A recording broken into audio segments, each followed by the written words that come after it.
And welcome, Helen Gala, you're first off the rank. We've just had lunch, but you've got our full attention.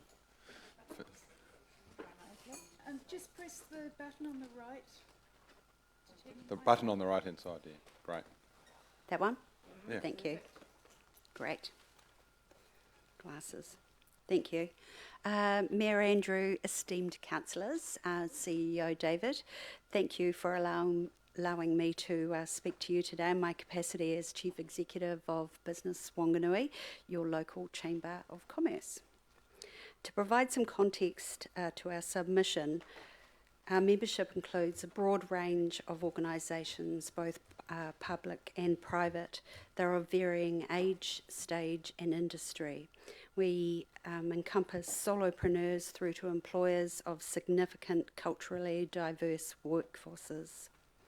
Our objective in making our submission was to deliver for our membership on our obligations under the advance or advocacy mandate of our Chamber of Commerce, while also advocating for the collective voice of business in our region. For our submission, we adopted the position of observer, allowing our business community to inform the focal points of the submission through a dedicated LTP meeting and follow-up survey. So when we survey our members and the broader Wanganui business community, we're comfortable that a broad range of perspectives are represented in the results. The voice of business doesn't generally say just one thing, but there can still be clear alignment, and you will have seen some of that in our key points of our submission. As Chief Executive, I also engage in daily conversations with a wide cross-section of business people, which has served to further validate the sentiments echoed in our survey results. So valuing independence as well as the collective voice, we've also actively encouraged individual submissions using a business lens to ensure that there's robust representation of diverse business viewpoints. So if I can refer you to our submission now, as previously indicated, our survey was informed by discussions in our initial community meeting on 17th of April.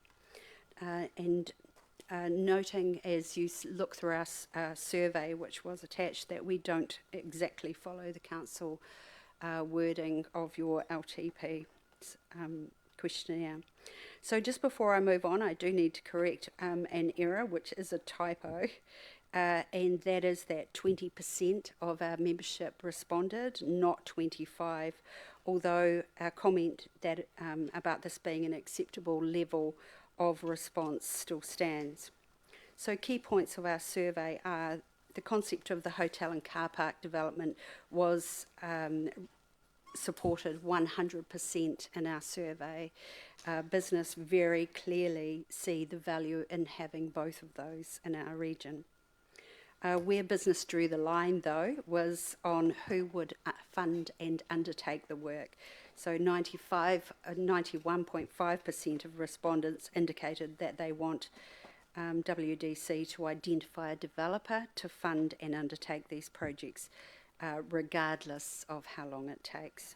So very clearly, they do not want these projects to be ratepayer funded. Long-term investment in our core infrastructure was recognised as a key consideration for business, again with 100% selecting to increase investment in our core infrastructure and long-term projects to future-proof Wanganui.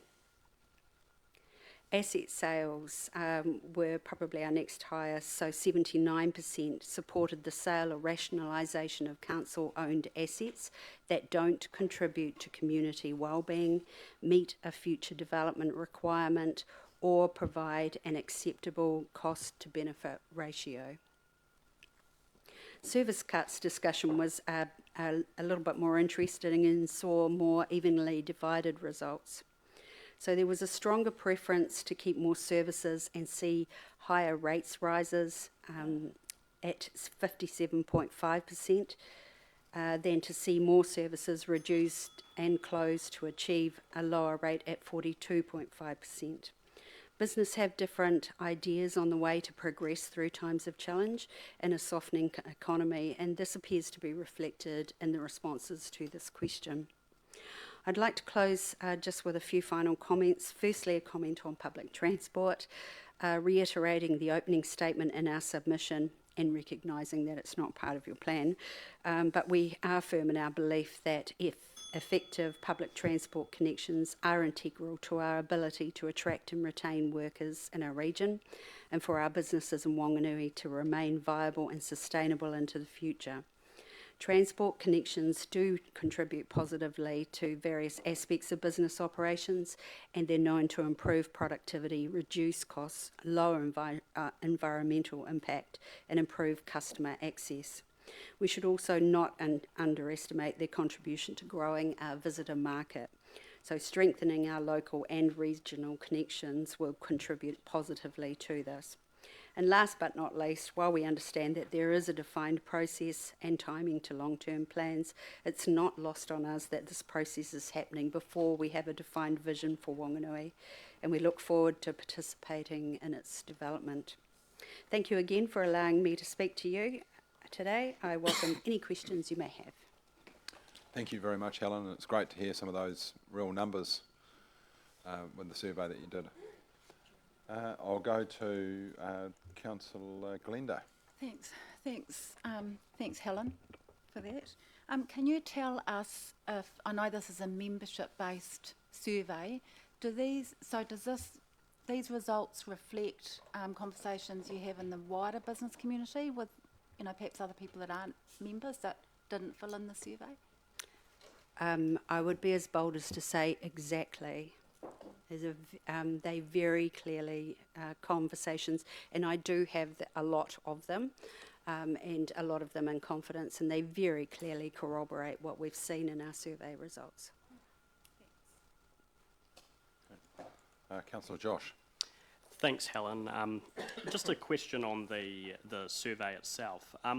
Did the survey as put together leave any room for ad hoc comments by people who provided feedback? Yes, it did. There was another section. Are we able to have a record of that? There was literally one out of everybody. Right. Yeah. And that comment was from somebody that wanted to know exactly what assets were to be sold, and that they wanted to be given the right to prior approval. And sure. Yeah, and that was kind of a surprising result from the survey, that there was only one. Yeah, thanks for that clarification. Appreciate it. Councillor Rob. Thank you, Helen. 91.5 said the council should find a developer for the hotel. Yes. Is there any reasons put together by the business community of why council shouldn't be a developer? I mean, it says quite clearly, let's find a developer, but why shouldn't council be the developer?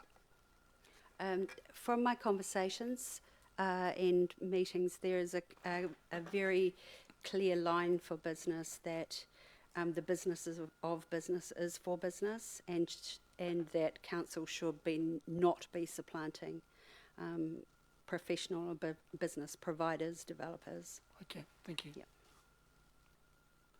Okay, great. Deputy Mayor Helen.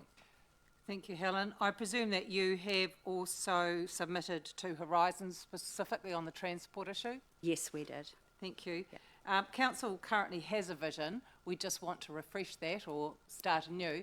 Is there anything that's very high on the discussion points that you've had with your members? And so thinking about future workforce needs and what Whanganui will need to attract the right workers, so looking at educated, high income, producing, contributing members of the community. So what is the infrastructure and what are the services that would be required to support that? And that's where the public transport conversation comes through very clearly. Excellent, thank you. Okay, a very quick question and answer from Councillor Michael. Sorry. No, that's fine.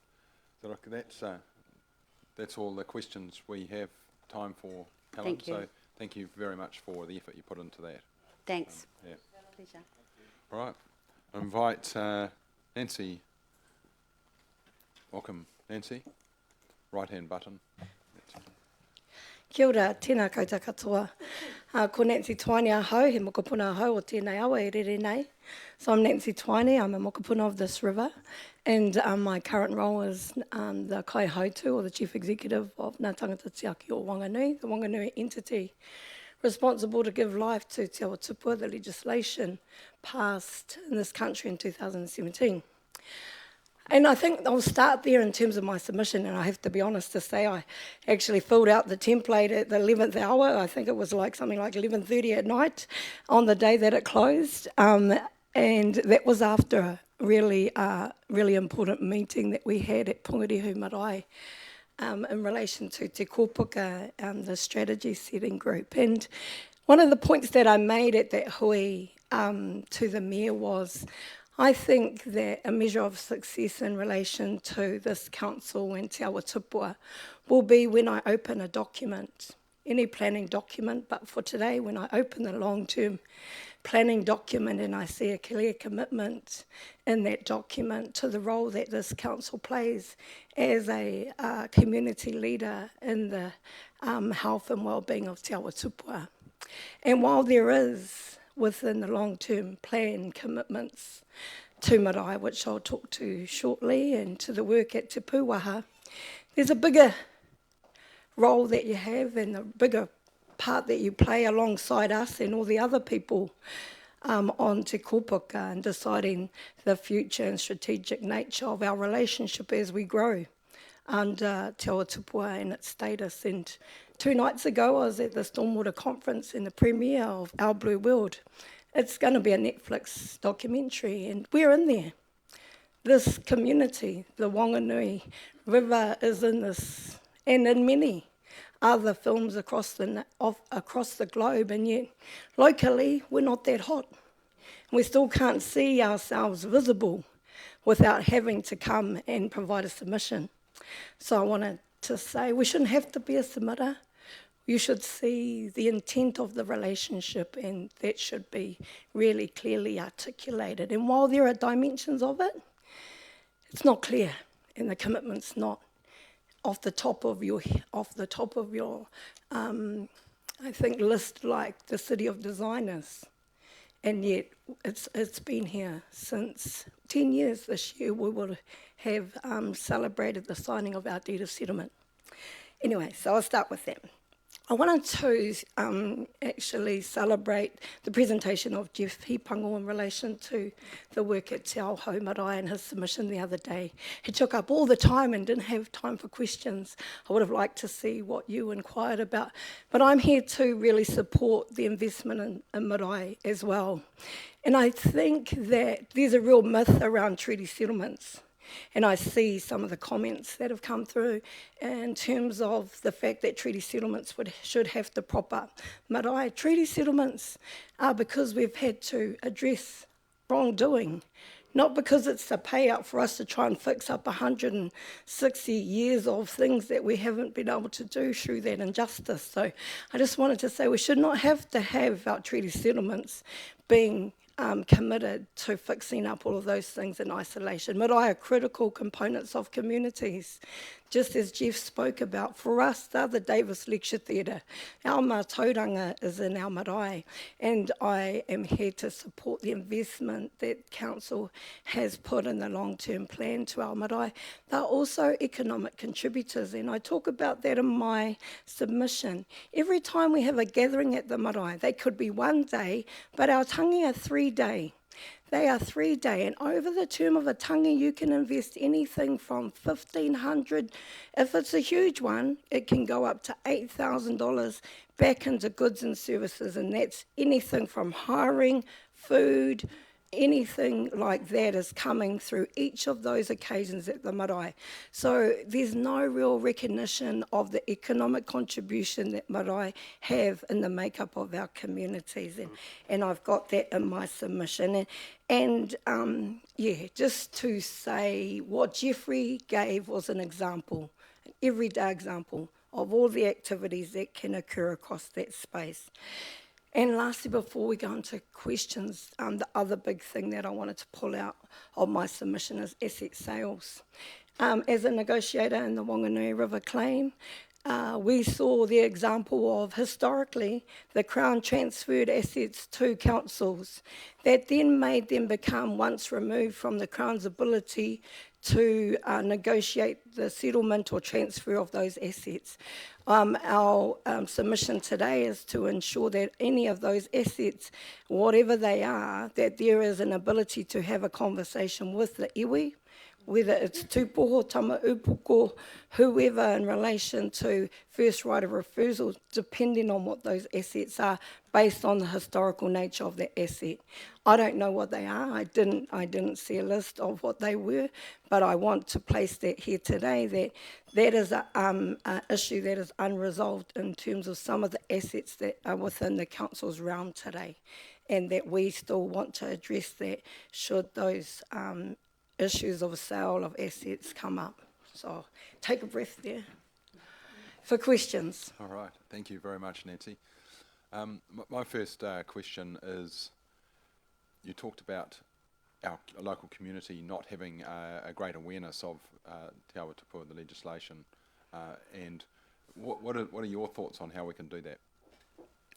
You know, a fish rots at the head, and so in the same vein, it's led from here, it's from this table. And real visible commitment in the way that you write things, in the way that you up front actually own the fact that you are part of Te Awa Tupua, you sit on Te Kopuka, you're a contributor to Te Heke Nahuru.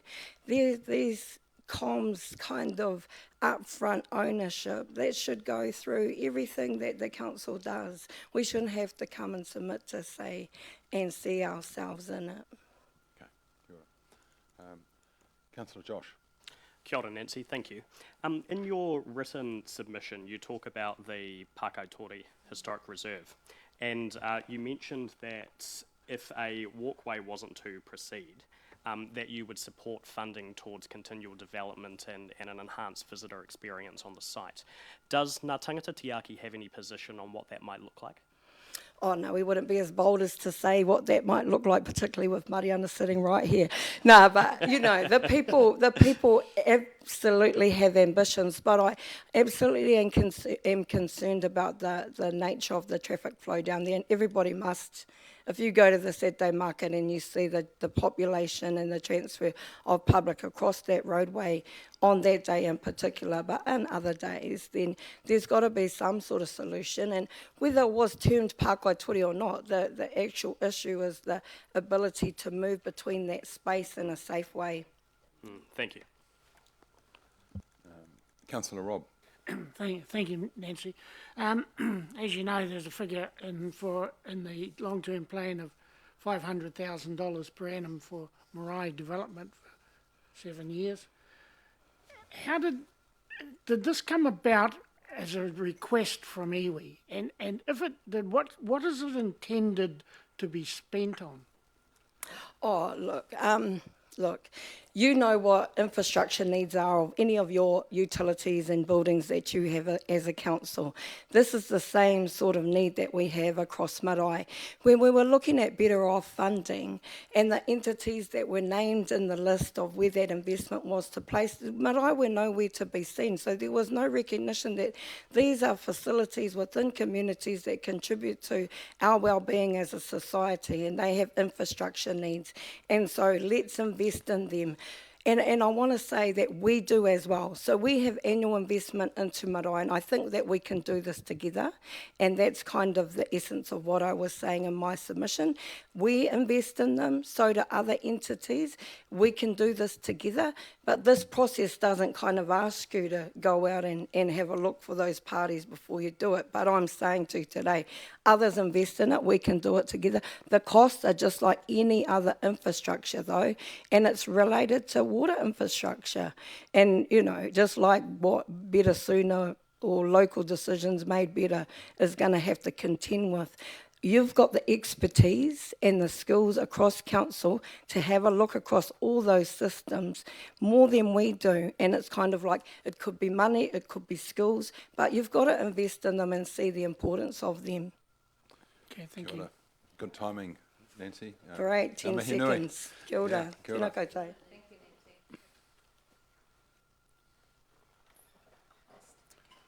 I invite Tina Boardman. Oh, wow, look at that. Hello. Straight into it. Sorry, I get very nervous and I'd rather not be here. That's fine. No, But, you're very welcome. Yeah. Hi, thank you for the opportunity to speak. This is the first time I have made a long-term plan submission. I am speaking on behalf of 9 other submitters, 7 are Wanganui ratepayers. We all agree Council needs to focus on core services, what we have always had and not wants at this stage. With the proposed library cuts, could you have a half day on Mondays? This would slightly reduce costs while keeping it open every day. You could also do the same for Gonville Library. Keep Wanganui East Pool. A feasibility study is a waste of funds. Apparently the pool is structurally sound, just put in a pool liner. Could you have working bees, help from Rotary, men's shed, fundraisers to upgrade changing rooms, offer a swim pass in exchange, also open for longer. Seek central government funding through the Ministry of Education for the schools in this district who do not have access to pools and water safety. Proprietary theatre. Keep the theatre as it is. It is a heritage building. Could trees be planted to stabilise the bank? The aviary should be kept. Many enjoy going there. 150,000 in wages seems excessive. Could costs be trimmed there? I've seen people online saying they would be willing to sponsor a bird and or volunteer. Also put in a donation box in the entranceway. Keep hanging baskets. Though seek to see if they can be done cheaper. Find a local supplier. Seek business support. What assets to be sold are needed to be known before answering if they should be sold. Could they have alternative uses? Keep glassworks in council ownership. Can you offer classes to offset rates? Keep rural rubbish. Keep winter gardens, but also put in a donation box. Reduce community grant funding. For example, $4,000 for Neighbours Day is not needed. If you want to speak to your neighbours, you just speak to them. Hotel and car park, option 3. $35,000 on a feasibility study should not have been done on the ratepayer. $500,000 to $1.5 million in a full feasibility study should not be put on ratepayers. It would be a waste of funds if it didn't go ahead. Could collegiate motor-inn be put back into motel accommodation? Move the flight school accommodation to another location. Also make sure the flight school are covering all costs. Opera House, option 1, buy scaffolding. Marai Development, option 2. Ratepayers should not be providing funding beyond 2027. Seek government funding. Surf Lifesaving, option 1. Pakatori Crossing, option 2. The raised crossing is not needed. Just paint a crossing if required. Also do not remove the Weeping Women Monument. Rapanui Road Trail, option 2. Fundraise for it. Though one submitter out of the people I'm speaking did go for option 1 because they thought it can be like a touristy thing. Some other notes. Keep Queen's Park as is. Have out-of-towners pay for a fee for the Sargent Gallery. Also have a donation box available. Scrap incoming curbside food scraps. Composting at home is better for your own soil. Offer an opt-in service for those who want it. Can costs be cut elsewhere other than what is listed? I also think ratepayers' opinions should hold more weight. Think of those on low incomes who cannot afford ever-increasing rates. Stick to core services. Thank you. That's all I've got to say, really. Fantastic. No, look, I think you've done really well, and thanks for bringing others' voices to the table as well. Yeah. I'll go to Councillor Josh. Yeah, thanks, Tina. You made a comment around the Pilot Academy accommodation and moving it elsewhere, and you're one of a number of people that has made that observation to us. Do you have any thoughts on where an appropriate location would be? I'm not too sure, only because I don't know all of the places that council already own, but I understand that you do own quite a few buildings, but I can't rattle them off the top of my head, that possibly could be suited, that possibly they could be upgraded, and remodelled into suitable accommodations.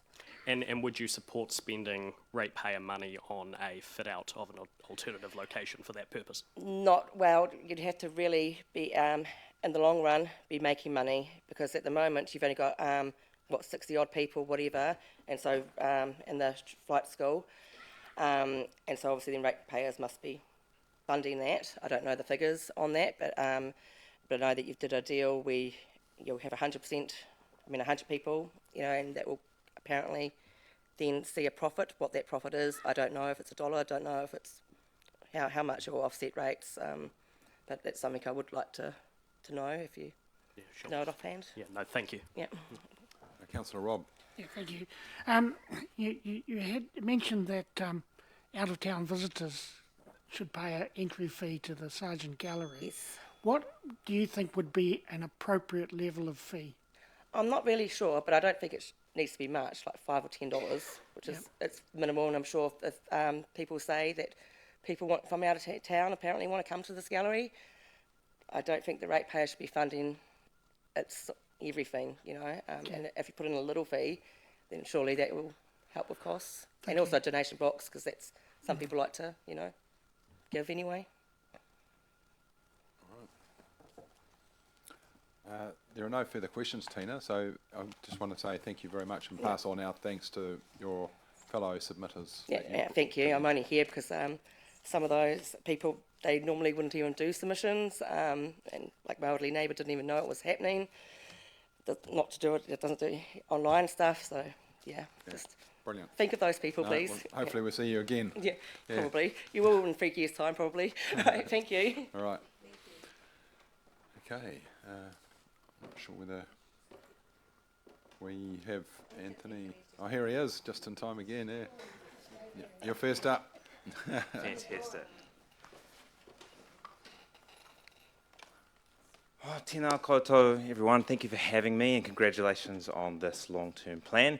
I don't know how you got that rates rise as low as you did in these times, and it is appreciated. I would say that as a ratepayer, I moved here from a larger city, as many of us are doing now. I took a big drop in living costs coming here. So it's not so much the rates rises that I notice. What I do notice is a lack of competitiveness in our services and our facilities with other cities I've lived in. I really commend this council for working on the vision for Wanganui.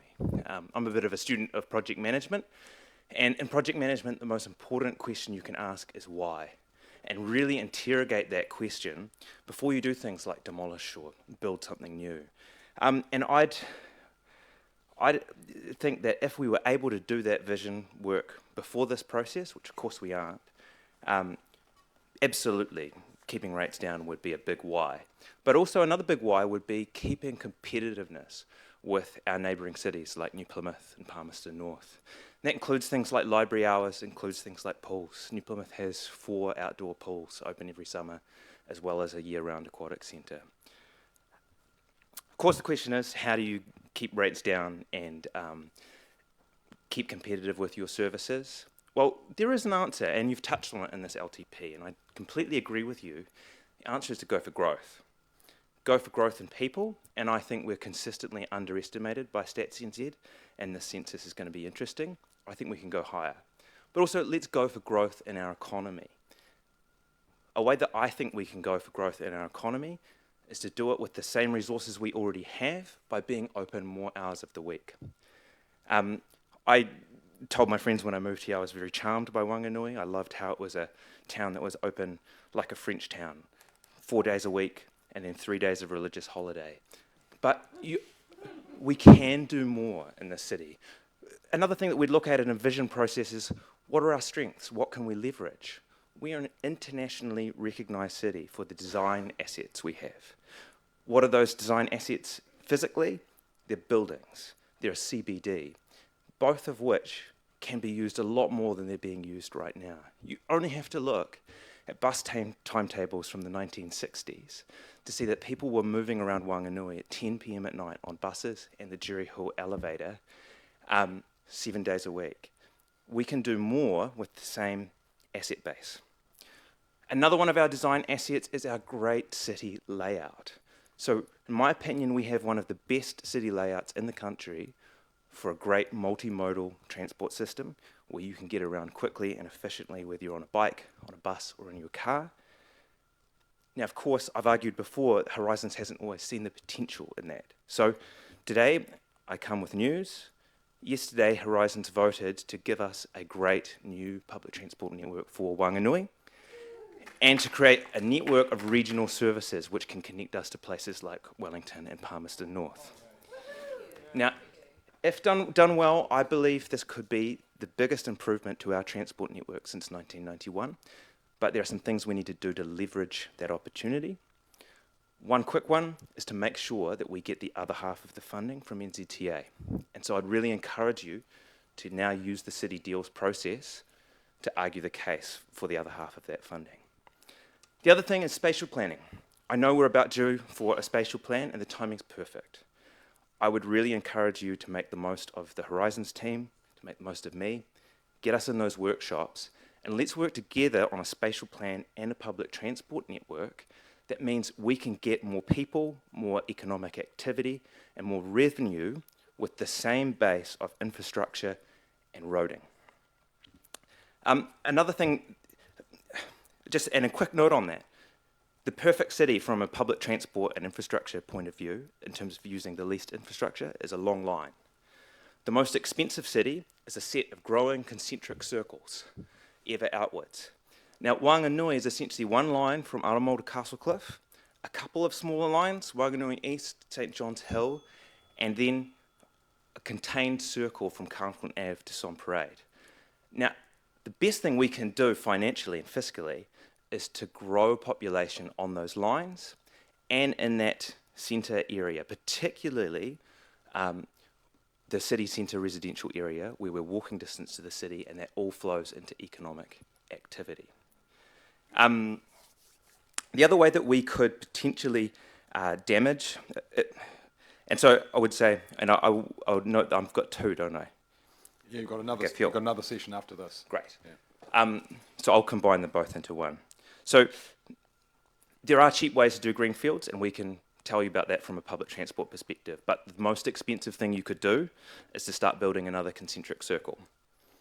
The other thing that we could do that could damage our great design is to oversupply things like parking. Now, I would love to see a hotel in Wanganui, whether it's built by the private sector or whether it's built by us. But I would say you've got an opportunity to save a big chunk of money here by making sure that the parking portion is only enough to provide a premium product. I'm a big user of hotels. I'm often on tour. I always expect to pay $30 or $40 for an overnight park in a hotel. I did have a feeling reading the LTP that maybe the parking portion was speaking to a civic demand.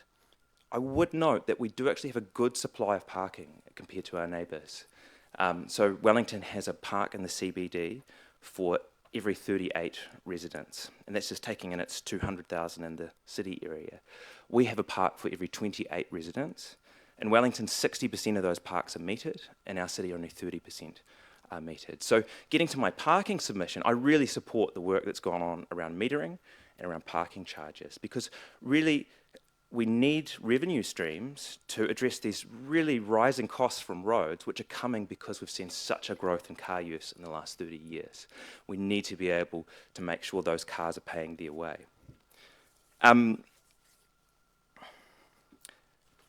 The other thing is it's time, and I saw Fiona's presentation today, it's time to talk about our bus infrastructure. So I've said before, Greater Wellington spends $170 per person on service. But the other thing is that the city councils themselves spend a similar amount on the public transport infrastructure. With this new plan, we'll be moving to a world where Horizon spends $50 per person per year in Wanganui on service. It's a big change. We'll now be spending 50 cents per person. We know that our bus shelter budget is about a quarter of what it needs to be. But look, this new network is a game changer. Our fastest growing costs are roads, but this bus network will reduce our spend that we would otherwise do on roads over time. I'd ask you to take the opportunity to recognise that and start carving out a separate portion of that infrastructure budget for bus shelters, and sometime in this LTP, get it up to the level it needs to be. But I'd start with something very small and humble, and that's cleaning. So in the entire time I've worked with Wanganui, we've never done one full systematic clean of the bus shelters. Rubbish gets put there and left there, mould grows, cobwebs grow, and often the graffiti isn't paint, it's some kid with a vivid, things that are cleanable. The reason we don't clean them is because we know that a few times a year glass panels will be broken and we'll use all the budget putting them back in. But I'd argue we're doing it in the wrong order. If we clean our bus stops, if we take pride in those public spaces, we will see less vandalism. I estimate it would cost us about $15,000 a year to do good, regular cleaning of the bus stops. And I've gone as low as I can to encourage you as something that you could be doing in year one. You don't have to increase the infrastructure budget. I believe you can carve it out, but you're welcome to increase it as well. All right, I'd love to move on to another great design asset, the design asset that moved me here in the first place, and that's New Zealand's only Royal Opera House. I was amazed when I first walked through that perfectly formed theatre, and even more amazed that I was able to use it. I was stunned at how accessible it was, how affordable it was, how much help I got from the many people who had been working on it for years.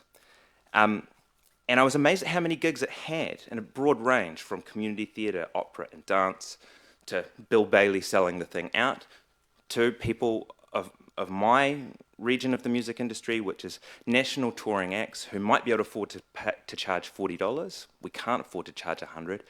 And we probably expect to see 200 people at the gig. But we were able to make that viable. And that's a misconception about opera houses. The great thing about opera houses is you don't need to sell 800 seats. The seats rise like this, and when the lights are off, nobody sees those floors. It looks great with 160 people in the stalls. Look, I've supported the preferred option in here for the new stage house. It's a great option. Of the three options, it's a practical one that gives us a great flying system, because that is the most important thing, to get a flying system back. I've played at the Hastings Opera House. It's a great facility. This is perfectly in line with what other cities our size have invested in. The difference is that our opera house is more special than theirs. Now, in saying this, I read with interest Bruce's submission from yesterday, and there is merit in his idea, but with one qualifier. Something between option 1 and option 2 has to have a flying system. And we know that it can't have a counterweight flying system if it's between option 1 and option 2. So it would require us rebuilding a hemp flying system. Now, current consultants won't do that. They don't recommend it, and it's suggested probably push back on it. So obviously it needs some pretty big thinking.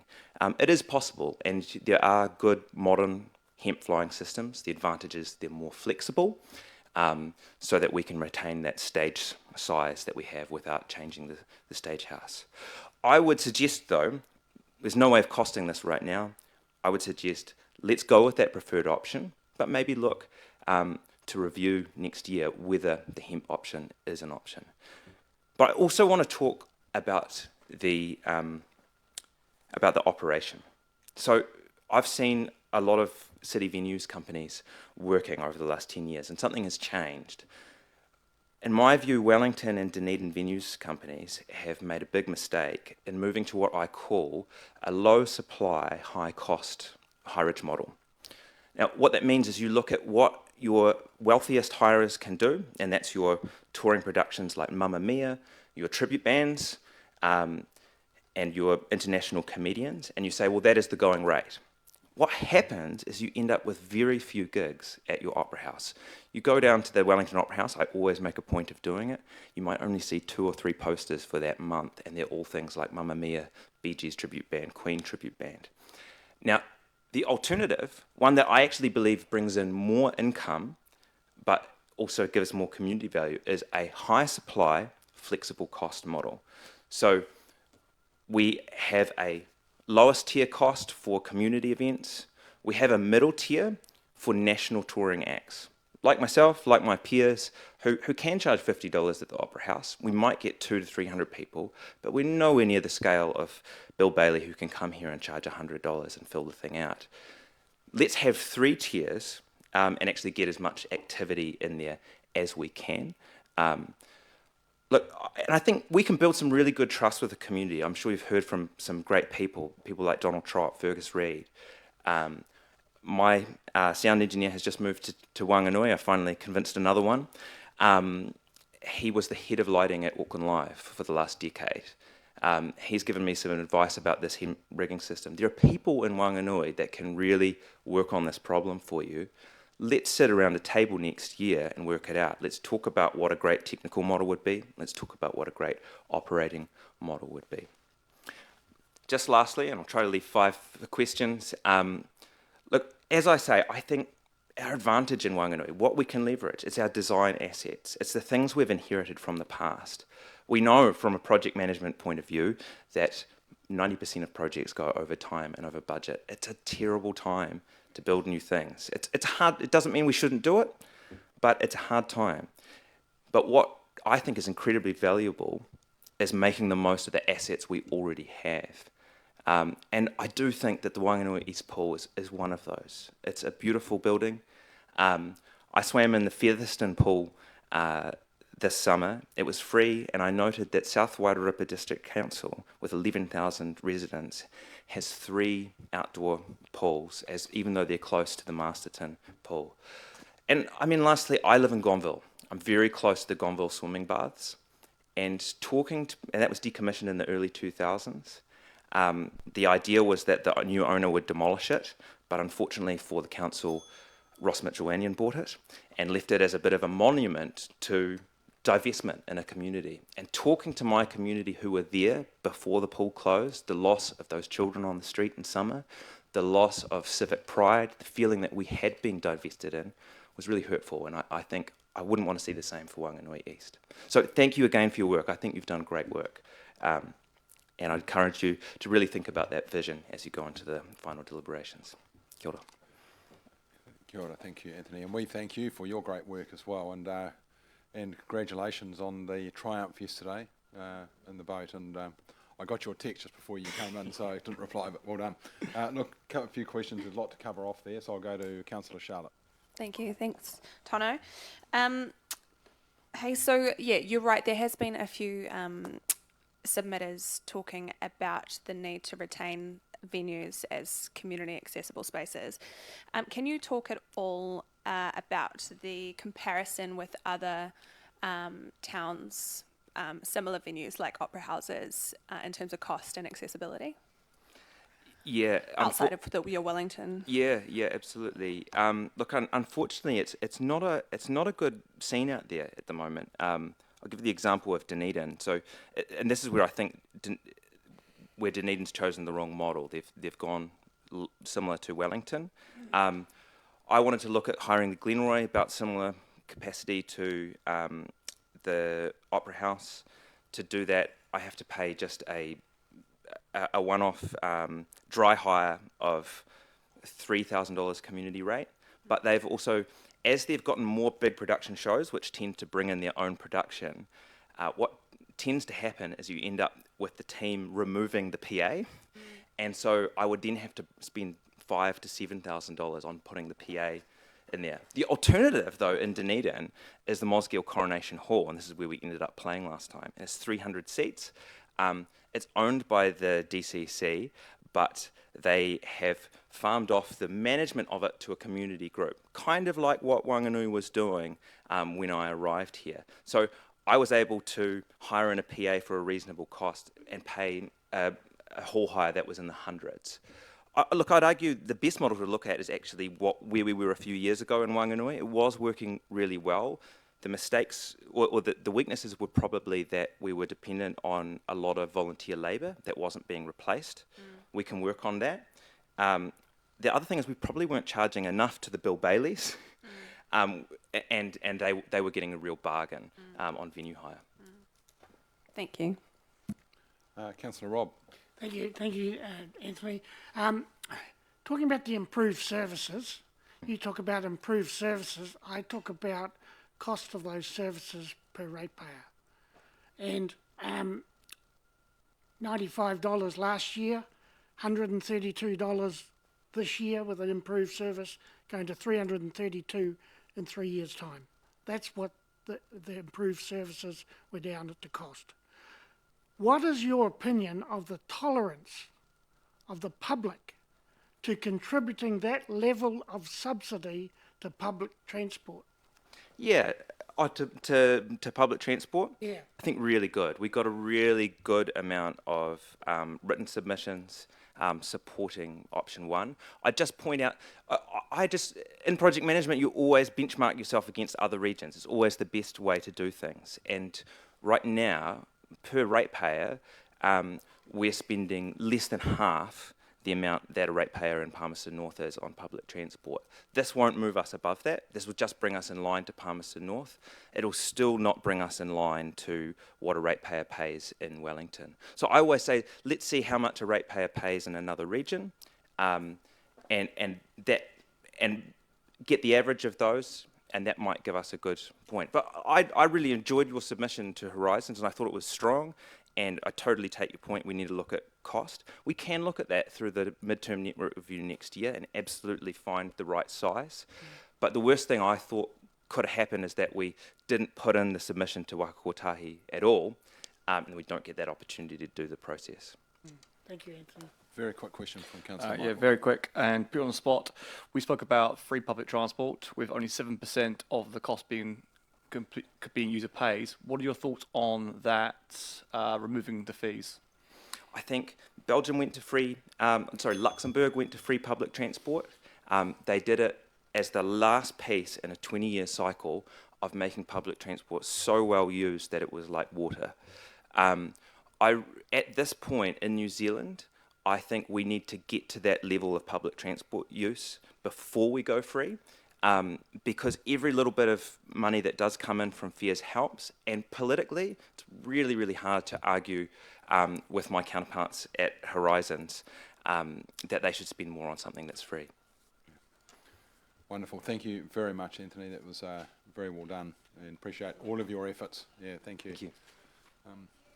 All right, invite Ben Zolno to, your turn. Thanks. Welcome, Ben.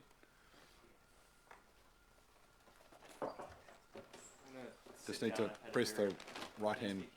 Yes, press the right hand button. That one? Yep. So, nice, you're on. Many things can look like a button on this device here. I'm going to lean a little bit more heavily into my notes because I've had a very long, bad day. So if I break down crying or something like that in the middle of the submission, don't take it personally. I just realized by saying that it sounds like I had a death in the family. I did not have a death in the family. Just many people got me angry today. So we'll see how things go. Now I sound like the Incredible Hulk. Let me start in a different way. My name is Ben, and I know you guys have a really hard job up here. I just wanted to start off with that because you're basically, as many councils are around the country, around the world right now, trying to figure out, okay, how do we invest in the future and also balance the budget so that we can actually pay for today as well and maybe get reelected in a couple of years. So I definitely see what all those are working on, not only because I work on my own financial stuff, but I work in politics for my living. So I came to Wanganui a few years ago, 2 years ago. I live at Delhi Village, and it's a place that, it's in Aramoho, right near the cemetery, and it's a place that really believes in investment. Investment in this case, for Delhi Village, seeing some land that got overgrazed and torn down and hills that are about to fall into the creeks and rivers and oceans and regenerating and planting a lot of trees. And so we share a lot of values over there. And the rest of Wanganui, I'm concerned because, and a lot of people that have come like me that are kind of on the tech side and dreamy-eyed and love the arts, and I also run a theater school in Wellington still from Wanganui. And people are thinking about leaving. And I'm personally thinking about leaving Wanganui because I don't see the kind of investment in kids here as I would like to see. Because an investment in kids, to me, I mean, what does that mean, an investment, right? We kind of throw around that word a lot. Investment in kids means, to me, investing money in them, showing that you've got the love and joy for them and that you care about their future. They're more likely to then stay with those maybe higher paying jobs that they get from being inspired by investing in them in the first place. More revenue, more likely that they'll stay when they're adults, more likely that the word will spread and have people come here. And I've talked to a lot of kids here. I don't have any children myself, but even more so, that makes me want to invest in the community. And the boy racer culture here is, I don't want to say it's out of control because I don't have a lot to compare it to. But let's just say it's hell on earth. It's bad. And you look around, there's graffiti in urban areas, and that's how you can tell things are bad. Here, you see torn up streets, or you're trying to sleep in the middle of the night and you just hear people screaming on the street and doing the donuts and stuff. So I've talked to some of these guys in between calling 111 and doing my old man get off my lawn thing, which I tend to do, and say, why do they do this? And without fail, they all tell me that, number one, the less sophisticated of them say there's nothing else to do, which for me is code for what other people say, which is like, I feel like nobody cares about us. And here's where the tears come in. But people are not investing in us, and like there's nothing to do, so F it, screw the world. And there's a lot of other indications that are just it's not laying at all on this council, you know? I mean, that's the whole economy, and that's how things are going in general. I'm going to try to sneak eye contact with you right here. Okay, great. That's a lot better. Then I look at the proposal, and there's only so much we can do, right? You can only call the cops so much, you can donate to charities, you can do so much with the council. So when it comes to the council participation in that, how can we invest in this community by investing in the youth and getting those higher rates and getting more people to stay and live here? So the things that I saw specifically on this long-term proposal were things like the theater, and the preferred option was just to tear it down. Like, whoa! And again, comparing that to a lot of other things, I get it. I do want to say, like, quick sidebar there, that just listing the preferred option definitely plays with people's biases. I play with people's biases for a living on social media. I run some of the most powerful accounts online. So I would actually prefer the next proposal or this next submission to not have what the preferred option of the council are. I think you're going to get wildly different results as a result, depending on what people think of the council. I think a lot of people that are just anti-authority in general, the council prefers this, I prefer some other option. Screw it. But anyway, I felt like that is a sign that we're not investing in the arts for kids. And I've seen, because again, I run a theater school in Wellington, what the two effects. One is how kids light up when they are given an opportunity to express themselves. They're expressing themselves right now, and you can count them by tire marks in the town. They're finding a way to express themselves. Giving them a healthier way to express themselves, they'll do better. Number two is I see adults wishing they had that opportunity when they were younger and being angry that they didn't have that when they were younger. A way just to express themselves, and theater is the perfect way to do that, and the arts. Again, going back to my notes here. Theater was one of them. Technology, which wasn't so much in there, but I'm part of the technology group here that meets up about once a month, and investing in ways to teach kids coding and giving them the opportunities to invest in tech now, letting them know that people care about them from here in that way, and having this place be a place where they can work remotely, because I work remotely, and again, the stuff that I do is pretty impactful around the world just from what I'm doing in my living room. We can invest in kids like that. I know that's not on the long-term submission, but that's the kind of thinking that I'm having. And then giving these kids a break. And that's where I see like the Wanganui East Pool. Giving them recreational opportunities to blow off steam, because they're facing a tough world out there of not being able to afford a house, having people, telling them that they're not working hard enough, that they're spending too much time on TikTok, and them not seeing themselves seeing themselves having a future, and they see the theater being taken away. They see lack of job opportunities. They see even the place where they can just go physically, literally chill out in the pool being taken away. And what are we investing in?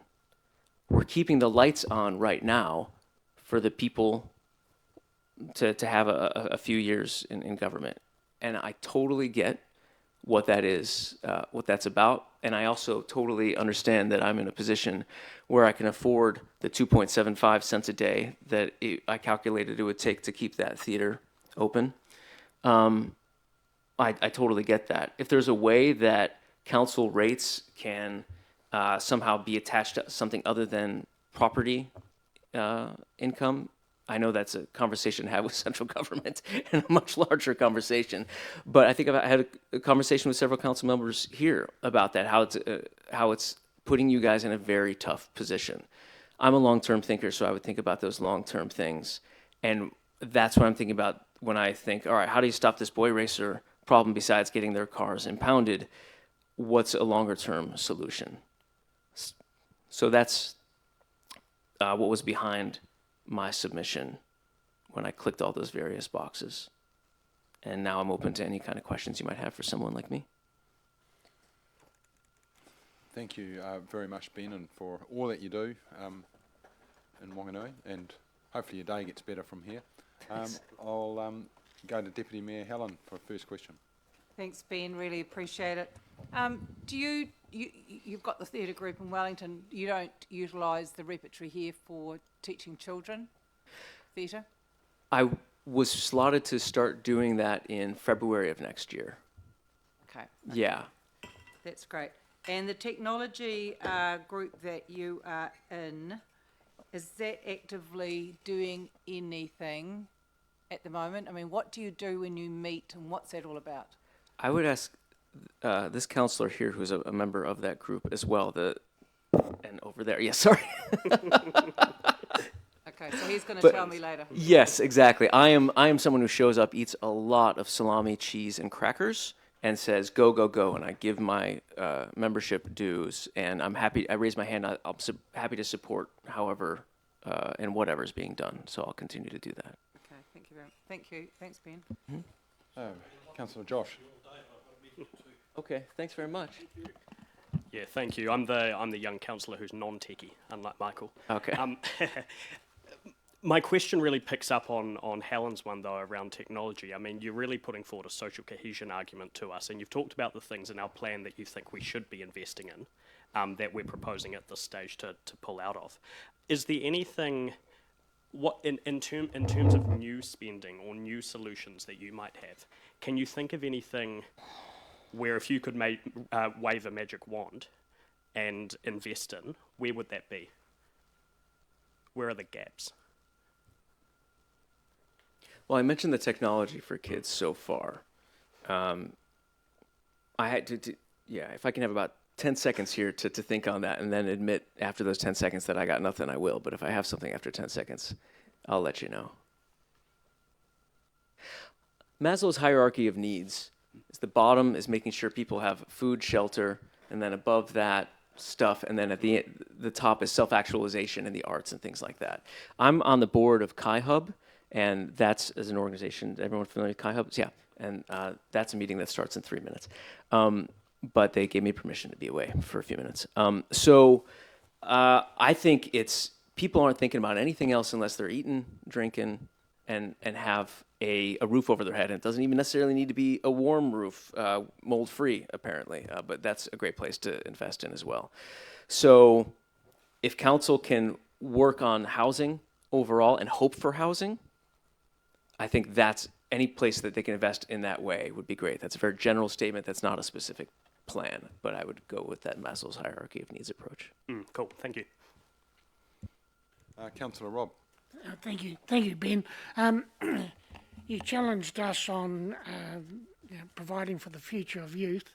You mentioned Wanganui East Pool. Now, just as an example, that is a 100-year-old pool, okay? Now, we are asking the question, is it appropriate for to spend on that pool, and is there a better way for providing outdoor swimming? So, in other words, what we're doing is looking to the future. So, why do you say that we're not thinking about the future? A lot of our decisions are about that. Thank you for asking that. I'm not saying... I'm not saying that the people in this room are not thinking about the future. I mean, I'm sure each one of you could be spending your time doing something else that would be more lucrative, and you're doing this because you do care about the future. I'm just saying that I am getting that reported back to me by young people that I talk to, and that actions of this council can be seen as either investing in them more or investing in them less. So let's say that you shut down the Wanganui East pool because you're building a water park on the river, right? They see that water park on the river and you're advertising that like crazy, and they'll understand that you are investing in them, right? So it's not so much the decisions, the specific decisions that I'm talking about. It's more about how you invest in their future and convey that to them and replace it with something better if you are. Thank you. Okay, great. Deputy Mayor Helen. Yeah, so the youth that you've been talking to, what sort of age groups? Thank you. 13 to 19, just by their faces. And these are people that you know, or you, this interaction, I mean, how's So this some people, coming about? yeah, some people that live at we only have 4 kids that live where we're at. But I talk to people on the street. In the least weird way possible, I go up to random people and ask about what they're doing. Oh, I see you got this car here. Like, oh, how many tires have you gone through this week? Just real quick question. Why? What? Why?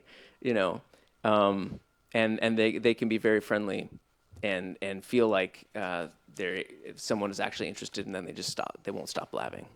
Thank you. Yeah. And your submission talks about mental health. So is that about the youth mental health, or is that a separate issue again you haven't talked about? No, it's overall about mental health. It's overall about youth mental health and the ability to, as I was mentioning with the Maslow's hierarchy of needs, just having your basic needs met so you have a clear focus and being able to do logical and beneficial things to your community. Yeah. But you don't work in that area yourself. I don't want to No. pretend I do. When I do the improv theater stuff, one of the benefits of it is people with anxiety relief, being able to express themselves, and that allowing them to make major decisions in their lives. This is all self-reported to go ahead and change their job or get into that relationship they were afraid of or get out of that relationship that was abusive. And I don't advertise it that way because I'm not a professional in that regard and I don't want to pretend to be. But I do know that the arts have a secondary accidental effect in that regard. What does that latest bell mean? You've still got 4.5 minutes to go. Thank you. Thank you. Thanks. All right. Councillor Ross. Thank you. I'm hearing you talk about investing in children and give them a hope for the future. My question is, and I don't was expecting this one, if you could have an indoor pool at Wanganui East, an area of very high deprivation, well, they can't really get about our city, would you support... Can you say that last sentence without what, city? There's a high deprivation area. And then... Would you support, if we had all the money to do it, an indoor all-year heated swimming pool, because it's only open for 12 weeks a year? So would you not, in investing in children and giving them hope, want an all-year pool? I feel like this question has some devious... I think we'll keep on moving. So, no, it's hypothetical. It's not in the... Was it plan, but hypothetical or was it rhetorical? We can discuss it. Yeah. It was rhetorical. I'll move to... So I'm not sure the usefulness of answering a question about if I had all the money in the world, because I don't and we don't. So I think very tough decisions you guys are having to make, and I don't envy you in that regard, but I respect you for it. Thank you. Councillor Michael. Yeah. Thank you. As you can see, we like actionable outputs here, but your speech is very much about outcomes.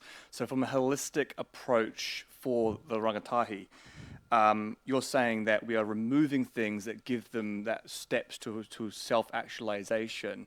But what things... Can I be clear? Just a point of clarification. Of course you I'm can. not saying that you are removing those things. I'm saying that those are things that you asked about, and so those are the ones I'm Correct. reporting on. I don't know what you're actually going to do. Yeah, I totally agree.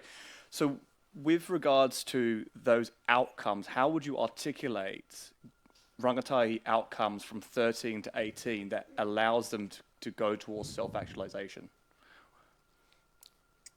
Can you be more specific, or I don't understand the question. Yeah, that's all right. So we are looking at removing things that impacts the rangatahi. Okay. And instead of just adding things, what would be the outcome that allows them to feel valuable and to feel like they're part of the community? Because that's what I'm really more interested in, is that great. outcome. I'm a young-looking guy. I'm 46, right? I'm not young, so I don't know. What I would say, though, is that it just inspired something in me that it'd be great to have some kind of survey go out, both in the form of hitting up people at the market, maybe going into the school, the weekend market, an online campaign, a TikTok or Instagram ad thing real quick, asking them to fill out certain surveys, and they can get you the kind of answers that you're looking for. And I would also advise that you work with some volunteer youth to help you shape those questions to be able to speak to the young TikTokers. Okay, great. Councillor Kate. Thank you. We're running out of time, but I'd like to ask you if you'd be interested in commenting on the importance of locality for investment in young people. You know, and I guess the Whanganui pool is a perfect example. There is another pool in town, although it's not outside. Do you have any thoughts about the importance of having facilities in young people's neighbourhoods when we're thinking about investment? This town drives a lot. Car, vroom, vroom, vroom, vroom, vroom. So I would think that the more investment in local areas and keeping people within their neighborhoods and also the benefit of getting a sense of pride in those local neighborhoods would be worth investing in. I don't have any numbers on that, but the more I see things about local resilience in general, that's shaped my whole life ever since I learned about climate change and peak oil and things like that. The answer is always invest in community, invest in local resilience, all the way down to your block. Thank you. Right. Thank you, Ben, and that's yeah. Thanks, everybody. Thank you very much for taking the time. It's very considered, and yeah, thank you. It's a better day now. All right. I was about to say have a great day. I invite Tanya Bailey. Yeah. Welcome, Tanya. No. Oh, hang on. Sorry. I missed that. I missed the break. It's my fault. Sorry. Yeah. That's all. Yeah. I didn't see the blue line that had break in it. So yeah, thin blue line. So back at 2:15.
So Ka pai. welcome, Mariana.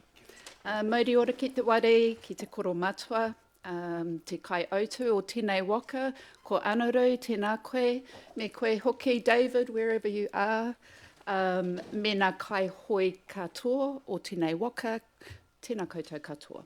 No e au, he mokopuna tēnei o Pūtiki Waranui, a tamatea pōkai whenua, me era atu apu mai te ka ui maunga ki Tangaro, ko au te awa, ko te awa ko au.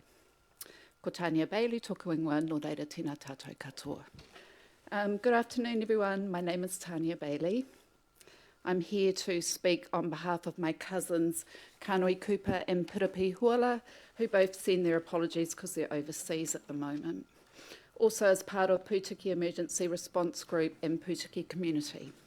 So we haven't put in a submission, but you'll remember that we presented last August with 2 point of entry business cases for Pūtiki, and these have been prioritised for inclusion in the LTP, so we thank you for that.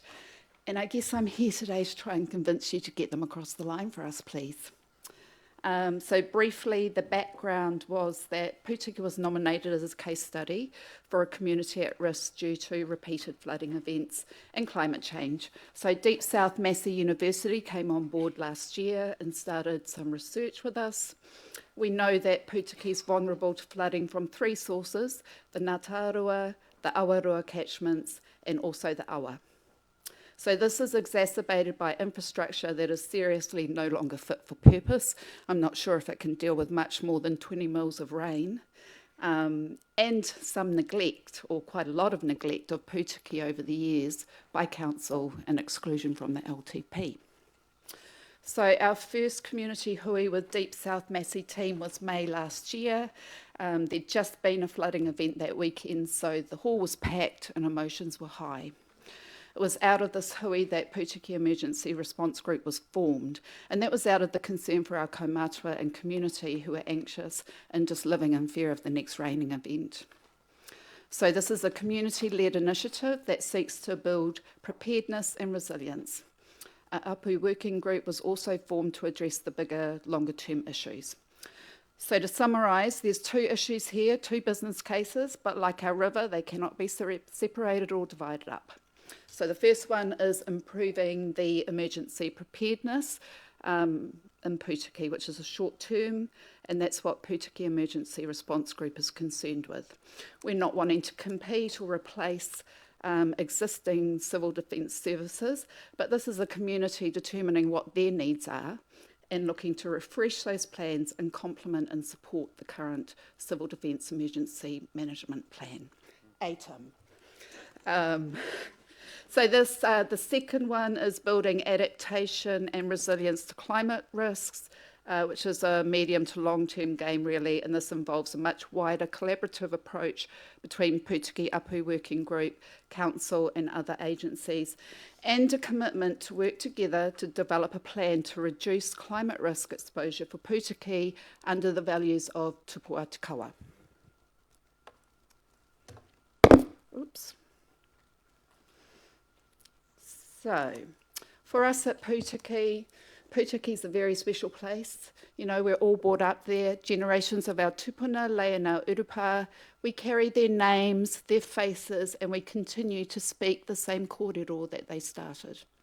Pūtiki is the oldest community in Wanganui, Te Matua Marae, and was gifted as Wanganui's marae by our Takarangi wānau.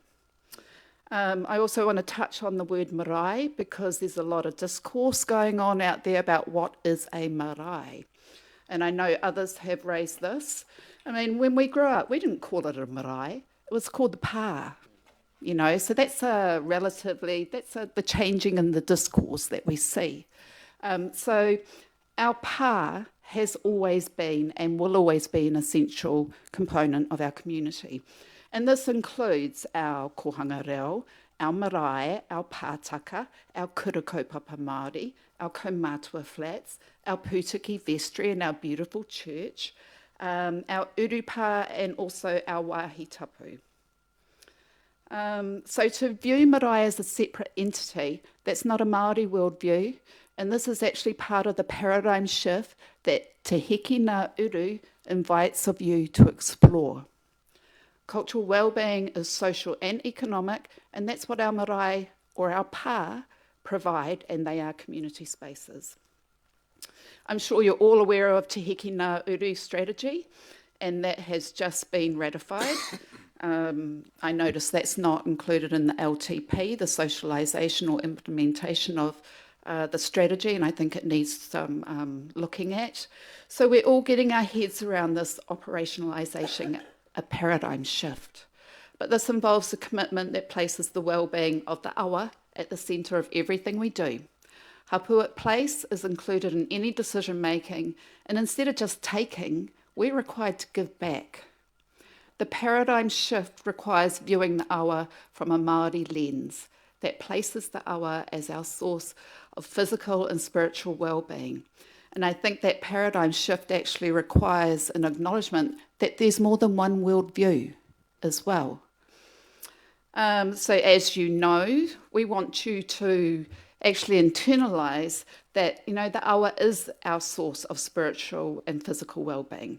If the awa is well, we are well. We recognise that it is indivisible. So no, it's not going to be determined by lines or cut up or separated, but flows freely from the mountain to the seas. And this includes every waterway that connects to the awa. And we have always and will always whakapapa to the awa. We are the awa and the awa is us. So based on these values last November, we signed a tākai here, which is an indigenised MOU, with Council, Horizons, Waka Kotahi and the Pūtiki community to commit to working together, mana ki te mana, decision maker to decision maker, and that our relationships would be guided by the values of tupua te kawa. So this encourages a collaborative and holistic approach instead of operating in silos and disconnected. The tākai here is a living document and it will be updated accordingly. So Hoya North, this is a really exciting time, and this kaupapa is another example of tupua te kawa in action. Alongside Te Pūwa'a, Kukahui and Titoki wetlands, Ngā Ringaringa Waiwai, and we are all aligning together to support each other, share and learn from each other. So this slide here is the picture to remind you why we need to do something. It's a bit busy. There's lots of comments on there, which was public consultation last year from a hui, but it does show those lines that are going down. Has this got a little pointer on it? No. It shows the Ngātaurua lines going down into Pūtiki, and in the middle there you can see, you might be able to see that light purple area, which is in the middle of Pūtiki Drive, and that's our Kaumatua Flats, and that essentially becomes the dam in Pūtiki. You may be able to see that red line that runs parallel to the awa. That's the 200 flood line, or 150, yeah, they're pretty much the same. We haven't reached that yet.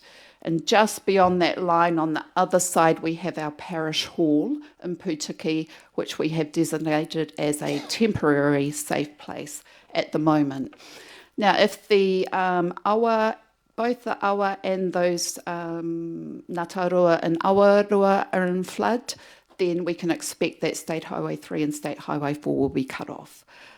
We can also expect that if there is an event going on, that other catchments will be flooding in Whanganui, and therefore civil defence will be flat out. And we also know we're fifth on the list for civil defence to get to us, so we need our own emergency response in the location.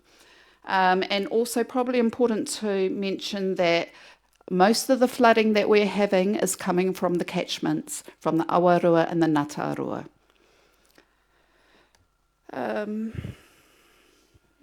And if Pūtiki's okay, then we'll go and help elsewhere. Okay, so what have we been doing and what are the support that we're seeking? So we've had multiple hui with stakeholders and community. We've built our first responder group up to at least 15. Most of them are living in Pūtiki and at varying stages of civil defence training, first aid or psychological first aid training.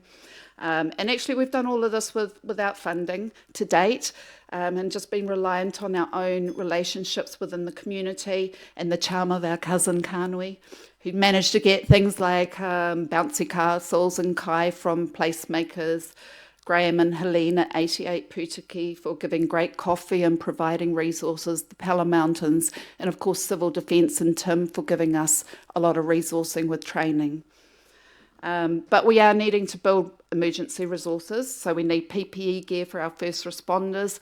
Initially we were looking at a container hub, but now we think that it would be better to go with a custom-built trailer with a generator on it and equipment, because that means we can be mobile, go and help elsewhere. We've had a generator given to us and installed at the parish hall, and all the electrical work has been done by TCLT. But we're aware the parish hall is only a temporary hub, because, you know, that may be in danger too. So we're currently having kōrero with Jury Hall Bowling Club as a potential community hub for evacuation. And Tim's in on those kōrero. And this has benefits for the wider community, you know, and if that goes ahead, which it looks like it will do, then we will start up a response group up on Jury Hill as well. So we're developing and strengthening those relationships amongst our stakeholders, other marae and community funders, and we are looking at developing we've started developing a technical work stream. We need evidence based information such as hydrology reports to understand the water management issues. We desperately need the updated modelling for sea level and climate variables that Horizons is promising to do. There's possibilities in Putiki to naturalise the waterways. There's possibilities to look at putting wetlands back to what they were as well, which would potentially help with the flooding. And also looking at early warning systems, and this all really needs to incorporate with the Lower River Catchment Report. So I just really want to take this opportunity to extend our sincere appreciation to everyone who's been working and supporting us with this kaupapa. And this is our list of stakeholders in no particular order. We want to acknowledge that the value of these relationships, actually, and it's not just about financial support, but it's actually about being able to access expertise and to strengthen these relationships under the values of tupua te kawa. I also want to give our sincere appreciation to the Whanganui District Council, Andrew, all of the councillors, David. We certainly acknowledge and appreciate the work that you all do. And you're going to be seeing lots more of us, because this work's going to take years. So we are exploring other funding options, and we're in the process right now of obtaining some funding from DIA, and we hope to partner with them as well. Horizons are a little late coming to the table, but they're here now. So hopefully they'll make this slide for the next presentation. Is that you giggling behind me, Kritso? And so this slide here just shows some of the pictures from the different events, multiple events that we've had: community days, hui, civil defence training, networking with cousins, collaboration with Red Cross and Wanganui Welfare Group, and running a little exercise, signing our tākai here, psychological and civil defence training. So this has really strengthened relationships, and we all know a connected community is a resilient community. This is mana motuhake in action. And we also know that if a community has agency and ownership over a kaupapa, it's likely to be implemented and enduring. Nō reira, kua mutu tēnei kōrero mō tēnei wā. Happy to take questions. Ngā mihi nui, Tanya. So yeah, it's certainly very exciting what you're doing. And my question is, since the signing of the Deep South project in the just next door, actually. What's happened since then? That project's due to wrap up, I think, at the end of June. Okay. So they're just looking at writing that up. They've been doing some interviewing, and so that information will inform our forward planning.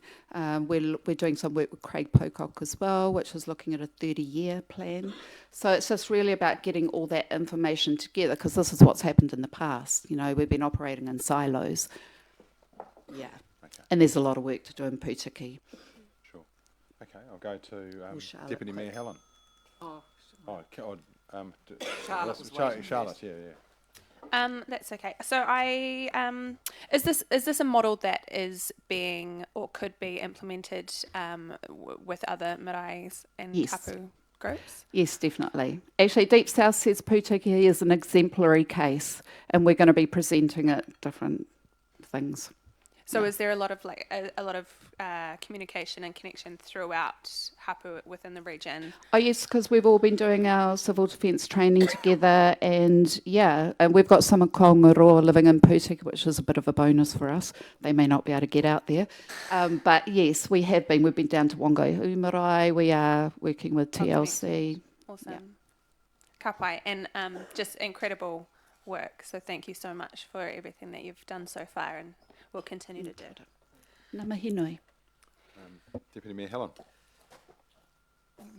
Oh, Not time's out of expired. time, you're out of Jeepers. time. Okay. Oh, yeah, send my love to Kānui as well. Yeah. All right. Okay, thank you very much. That went fast. Okay, welcome. We invite Alan Young. Welcome.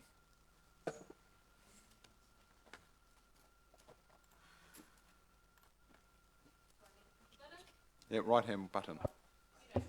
Kia ora. Ko Alan Young, tōku ingoa. Thank you for this opportunity. It's nice to be back, but under a different guise. I'd like to start by commending the councillors around this table for the way in which they conduct their meetings in a spirit of openness and collaboration with the community. I come here with some experience of council from both a community volunteer perspective through past involvement with Progress Castlecliff and as project manager of the Whanganui Town Centre Regeneration Project. Throughout my time in this role, I learnt an immense amount about myself, council and community, and so appreciate how it evolved my skill set, so thank you. This has led me to running my own business under the name Paper Road, where I specialise in regenerative project management, community co-design and providing regenerative project delivery advice. I come here as a resident who cares about the community in which she lives. To me, and I'm sure this is a perspective that's shared by fellow residents, Wanganui's strengths lie in its uniqueness, small town community-centric offerings and an old world charm. People move here to escape and to envelop themselves in a connected community filled with rich cultural offerings and to take advantage of low prices and a slower pace of life. It's essentially for a sense of well-being and escaping a progress for progress' sake rat race of a world. The beginning of the consultation document eloquently speaks to this well-being under the 4 priorities of environmental, social, economic and cultural well-being. Keeping this in mind, it bewilders me a little that relatively low-cost initiatives in comparison to other potential initiatives are being removed from the plan that contribute and enhance this well-being. Cost savings like the Youth Hub and the Wanganui East Pool, the small contribution to the Surf Lifesaving Club, which has required more support for quite a long time, other removal of key community assets, all contribute to these well-being attributes. But comparing this to the $50 million that's on the table for a hotel seems a little incompatible. I do understand that there's a lot of potential in this initiative for economic development and income that can eventually offset rates, but I wonder about this potential at this time. I'm concerned about the risk the community must take on with the current preferred option. I acknowledge, though, that I do not have all the details, and I'm also not experienced in running a hotel, so I may not be the best person to provide that advice, but I'm concerned about it, especially given our accommodation is only really full a couple of times a year during events. I just think timing's really important. A feasibility study is warranted, but it seems a little bit cart before the horse.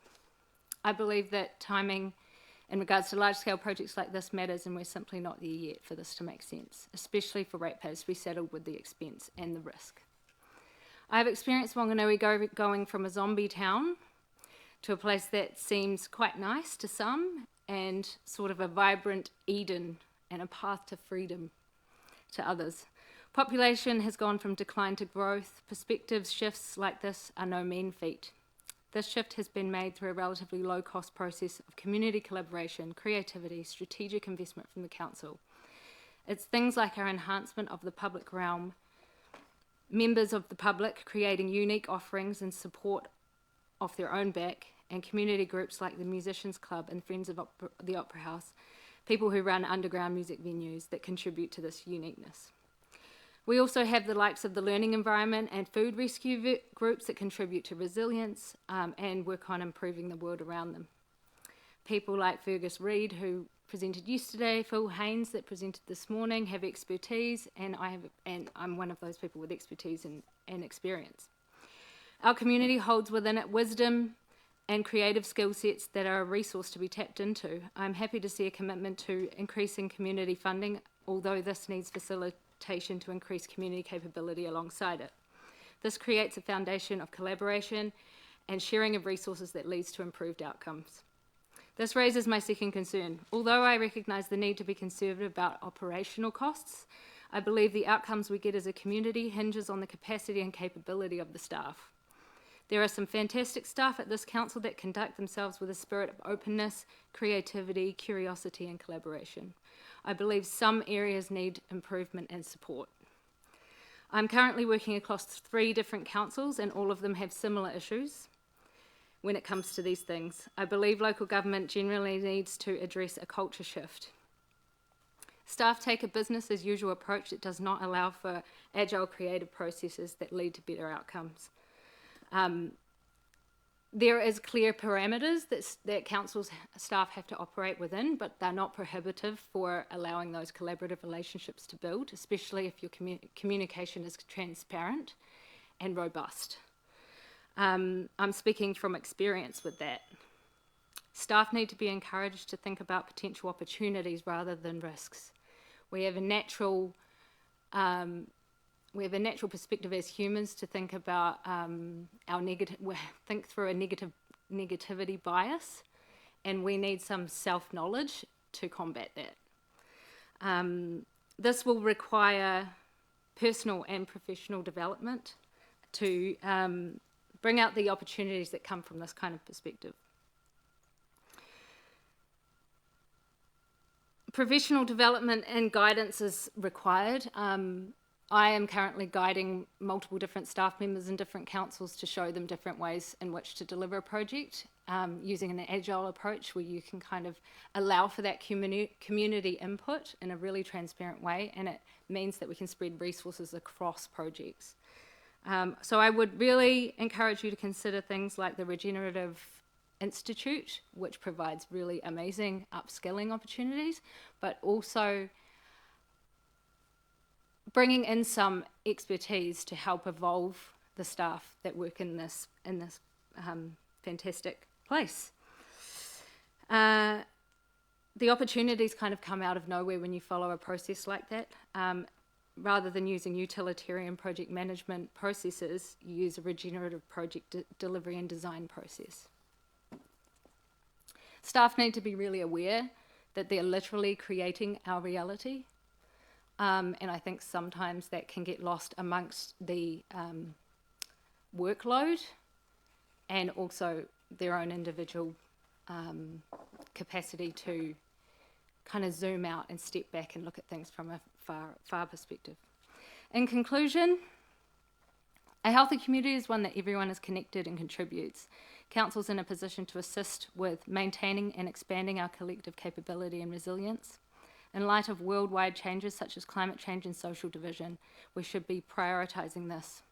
I encourage you to examine whether we are pushing forward with a progress for progress sake perspective or a holistic well-being perspective that acknowledges how beautiful life can be if our simple human needs are met, a sense of community connectedness is fostered, the pressures of modern life are relieved.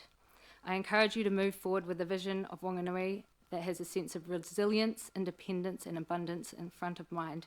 This kind of connects to the previous speakers' worldview that they spoke of. I think there's a bit of a bridge that needs to be crossed with those perspectives. Thanks. Fantastic, thank you, Ellen. Look, you've talked about our community cohesion. It's something I'm quite passionate about. What's one thing you would do in that space?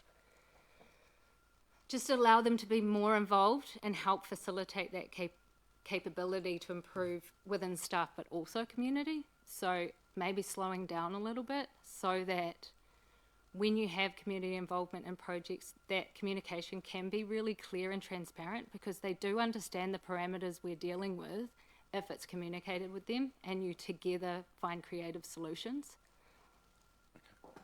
Great. Thank you. You covered a lot of ground there. So, we've got Councillor Charlotte who's come in. So it sounds like you are strongly advocating for the community-led model. And you also touched on encouraging or facilitating staff to be able to look at sort of future-focused or project management through a regenerative lens. So are you suggesting that Whanganui District Council invests significantly more in professional development and staff retention? Yes, but also making sure that professional development is strategically moving us in a direction of how things should be managed. So it needs to be not traditional professional development. We need to look at new offerings that are out there, because I just recently participated and completed a 6-month course through the Regenerative Institute, and it was groundbreaking in the way that it crosses that bridge.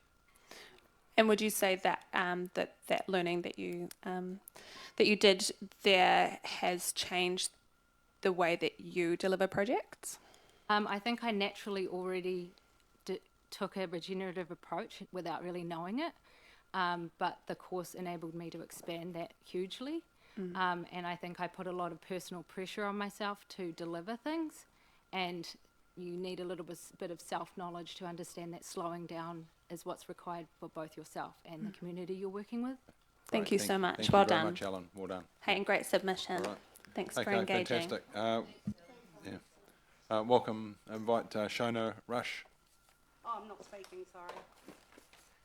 Okay. Decided not to. You decided not to? Okay. No, that's fine.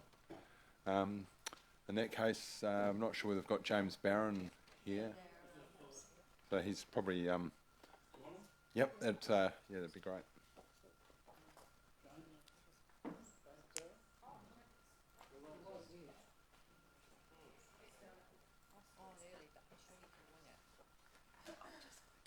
Yeah, caught you on the hop a bit, James, but you're next if that's okay. And we've received some information from you, very well presented, so thank you. Thank you.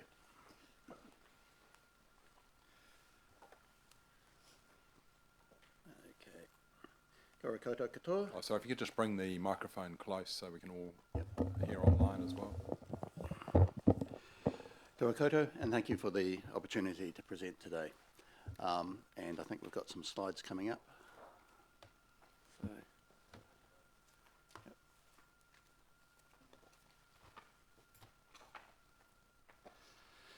So, So thank you for the opportunity to speak to Whanganui District Council long-term plan. The last time I spoke to a council was in Palmerston North, and they found the facts rather interesting, and they stole the sign. So I'm not going to tell you what sign's parked outside. You'll just have to wait until the break and go and see it. Just creating some suspense there. I'm cognizant of the fact that speaking prior to breaks cuts into tea and biscuits time, so we'll try and keep to time and hopefully get out of this early. Now, I'll double click around.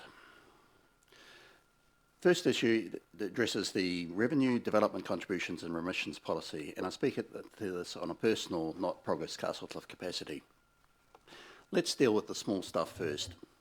The remissions changes are well intentioned, but I submit not entirely practical. Extending remissions to community groups and trusts and social housing needs to be dealt with in sections. The council, council's extending to community groups is laudable. Scenarios like Koha Shed, where the council charges both rent and full rates, are a change I'd very much like to see. And note that when this is passed, council will, and I hope that council will actively advise potential qualifying charities and extend the time allowed to apply in the 24-25 rates year, because it will be quite short. Extending to trusts and social housing, I found a little bit confusing. It's mentioned in the consultation document, but doesn't actually appear in the text of the draft rates remission policy. The draft rates remission policy seems targeted at community groups. So I'm questioning there why the disconnect is there. I ask that Council formally confirm that the question in the consultation document is perhaps an error in referring to trusts and social housing, and confirm that remissions for trusts and social housing are not being considered or consulted in this process. I oppose the remission of targeted rates for council curbside recycling and food scrap service. Look, as a commercial landlord, it doesn't seem like it's something which will fly. It's a process designed by bureaucrats, perhaps, but it relies on a contract for instance, a contract for scraps recycling. It imagines that that a commercial landlord will actually go and get a rates remission and pass that on in toto to the tenant. Well, I think we can see how well policies like that work when you look at the government change to mortgage deductibility and the marked drop in rates we have not seen in rentals costs that we have not seen since that change went in. How's that going to work? There's no incentive for a landlord to pass that cost, that reduction in cost, on to the tenant. Secondary, even if there was a viable way of seeing that passed on, I can assure you that the scrap guy who comes and collects the pig food out of the Citadel Cafe does not have a contract. I'm not entirely sure he can read, but does not have a contract going ahead, which we could put in as evidence of recycling. And thirdly, a lot of the small businesses which this should be targeted at actually do the recycling themselves. They don't have contracts. They have a trailer and they take it to the resource recovery centres. They will probably continue doing that. The only ones I see this perhaps benefiting is the big malls. And that creates in itself an unlevel playing field where the small businesses are disadvantaged because the big malls are doing this recovery.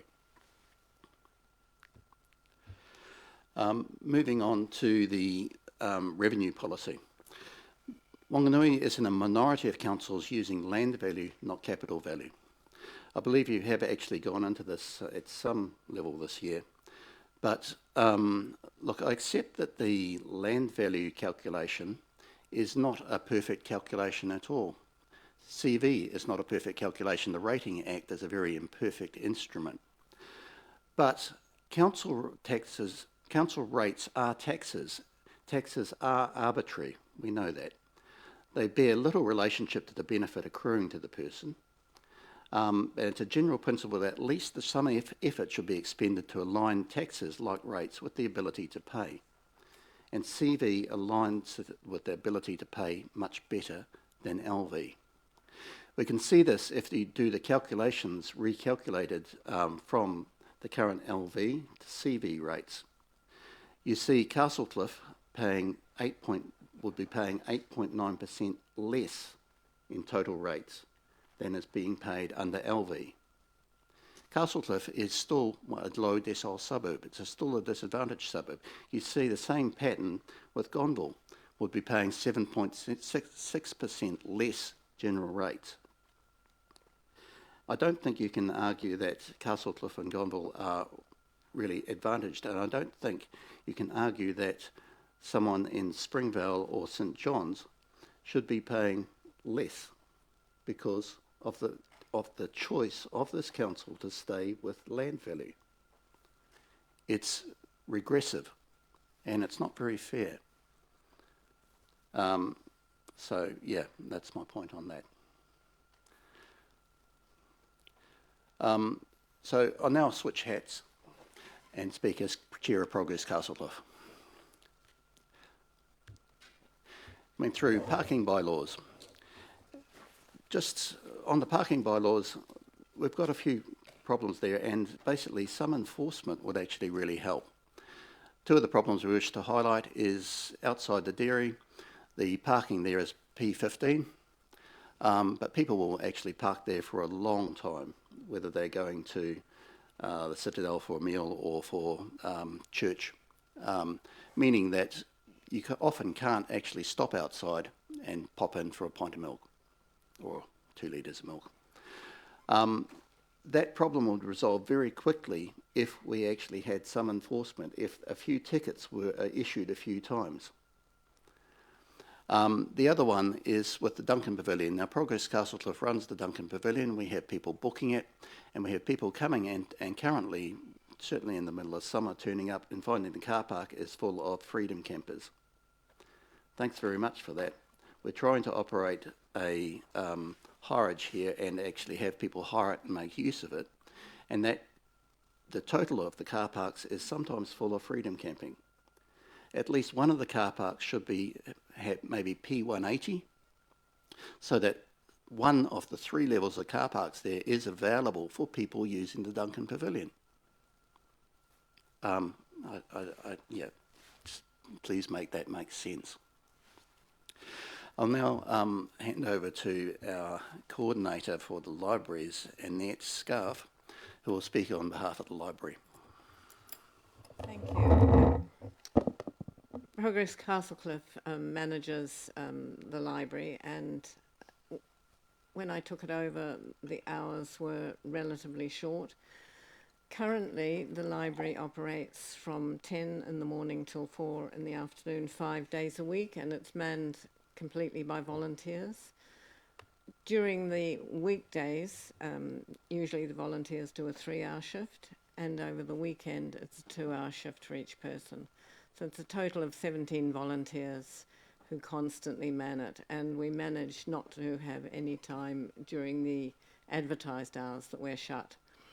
It does mean that the supervision that is required for that number of different types of people is quite great from the volunteer. So in the long-term planning, we would really like the council to consider the fact that in the budget we need perhaps 2 things. One is a security of the length of time that the budget is offered to us, because currently the lease of the library is on a monthly basis. If we could have some security of long-term planning, perhaps a 5-year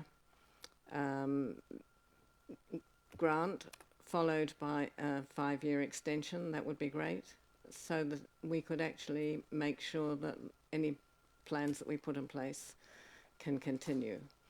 And in the long term, perhaps even enough money in the budget to have a coordinator with more hours that could do supervision on every day of the week for the volunteers, who are fantastic. The stability that would come from knowing that we had a budget in place would mean that we could offer programs on the Monday and Tuesday when the library is actually closed, offer programs for the elderly and the young. These programs would actually require the coordinator to be on site all the time. So thank you in advance, and thank you for the help in the past. That's it. Okay, just add a couple of things that is by way of clarifying.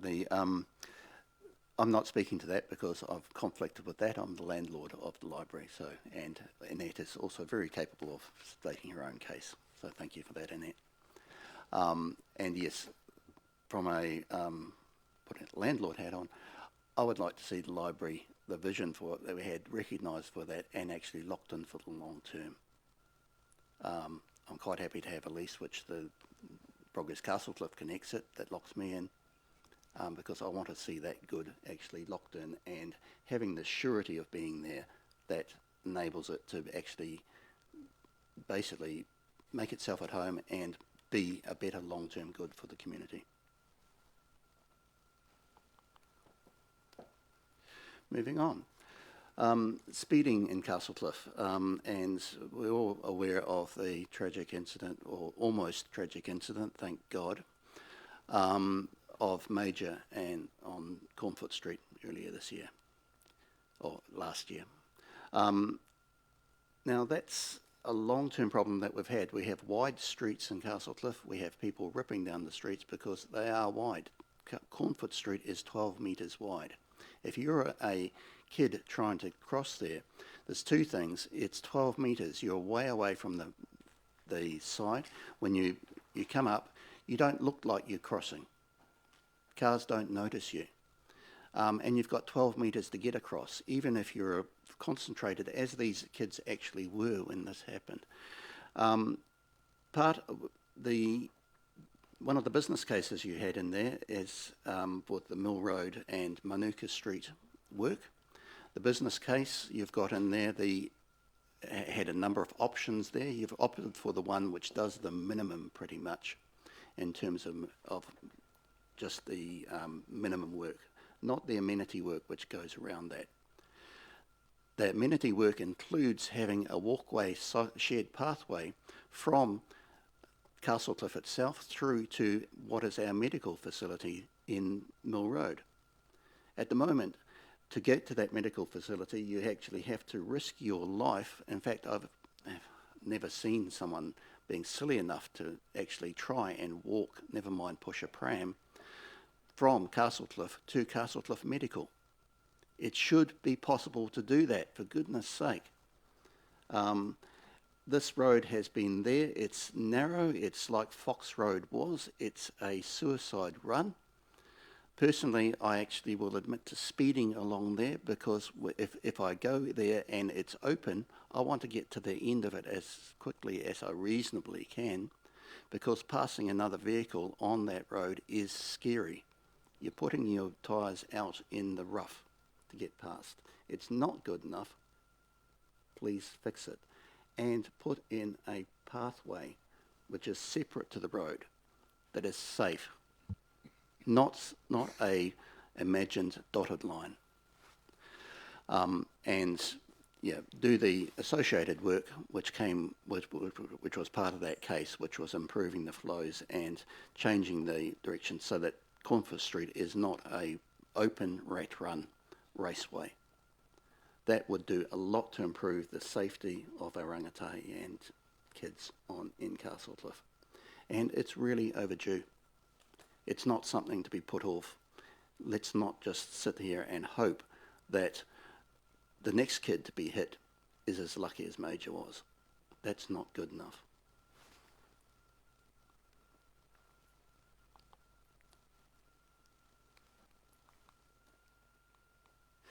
The next is not to any particular part of our submission, but is several parts of them.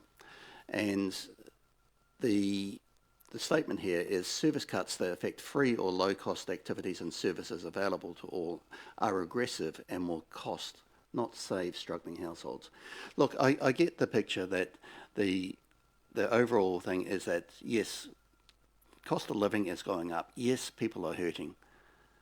And the way to deal with that is not by closing libraries, which offer free activities, free things for families to do.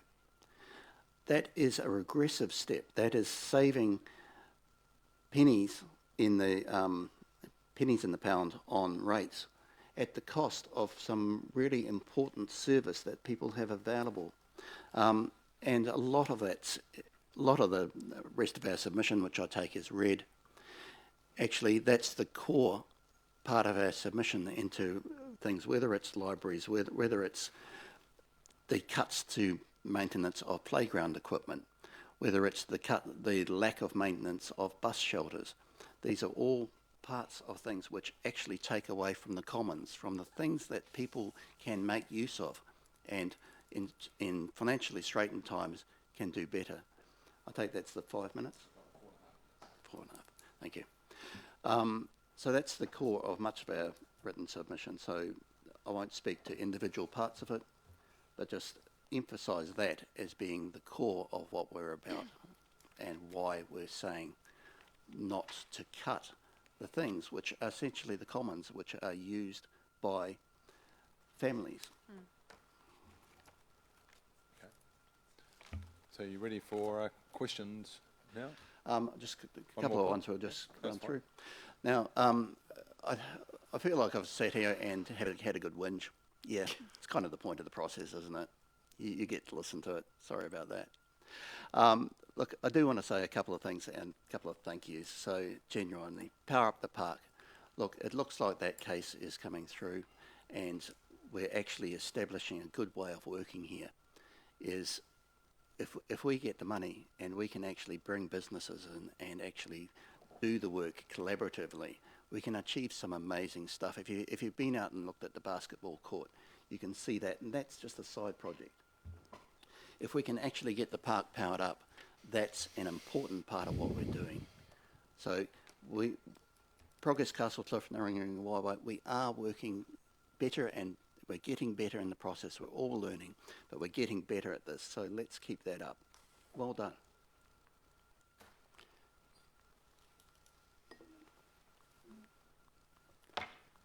And Naringa Waiwai itself, I noticed after this, we actually have got at 5 p.m. the first of our Star Compass design workshops. I'm really looking forward to that. And this is another example where council actually steps back and lets the ground roots organisations actually have a say in this. We can do amazing stuff together. So let's actually see more of that. So thank you. That's our presentation. And questions and answers. Thank you. Hey, Annette, could you just clarify how the grant funding for the lease is currently working? I didn't quite understand that. You said that it's currently month by month. Is that what you mean? I don't have anything to do with the finances. That's handled by Progress Castlecliff, which James doesn't want to talk to because it's a conflict of interest, but he can cover that. So Progress Castlecliff receives from council a lump sum. I think it's just a coho contractor service. Like an annual lump sum? Annual lump sum.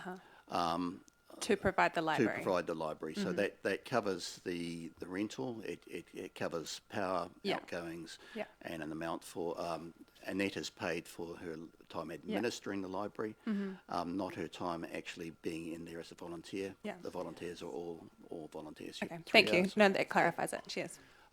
So what that was asking is, like, let's actually put that on this is a 10-year plan. Have we got a 10-year commitment to doing that? Thank you. Yeah. Deputy Mayor Helen. Yeah, thanks, James. I am a bit confused about what Annette was saying in terms of wanting some paid coordinated thing, and maybe you want to put something in writing about this. I'm just worried we're running out of time. Right. So a bit more detail on actually what that is would be really good. Currently, it's 3 hours a week in the coordinator's post. When I started work a year ago, I was actually doing 30 hours a week to bring it up. Currently it is about 3 hours, but it does mean that the rest of the work that I do, whether it's planning events or whether it's running things on the Monday and the Tuesday, is outside that. We're getting to the stage where we've got 17 volunteers of different levels of intelligence and ability. So there's supervision that's required in their work time, which is 5 days a week, is getting to be, if we have programs that the Davis is running and they send us all the work, you've got somebody every 2 hours changing. You need somebody on a regular basis to cover the week to be able to produce anything that's fitting in with the systems that exist everywhere else. Okay, sorry, that's time, I'm afraid, but thank you, Annette. Sorry to interrupt, but we need to give fairness to everyone else. So, thank you, Annette. Thank you, James, for both of you for presenting. There's a lot in there for us to take on board. Appreciate that. Yeah. Thank you. That's good.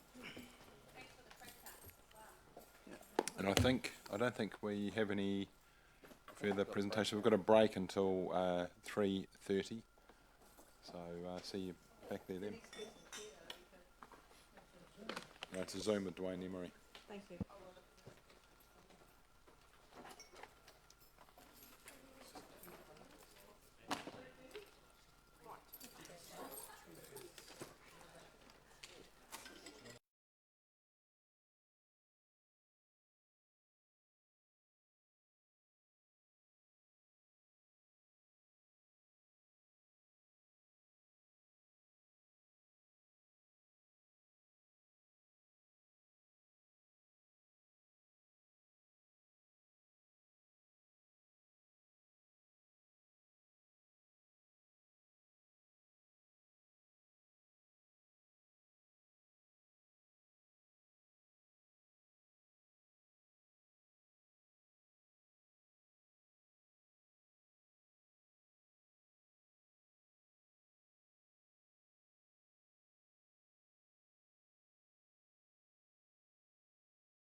Good afternoon, Dwayne. You've got us in the final parts of the afternoon of 3 days, but you can be assured you have our full attention. Yeah. Excellent. So welcome. Yeah, kia ora, councillors and your worship, the Mayor. Thank you very much for inviting me to submit today. Really appreciate it. And yeah, just wanted to say before we kick off just how much Air Chatham's respects and appreciates the huge support that we get from your community. Very parochial, probably the most parochial of all the destinations that we serve. And we had an interesting little story last week.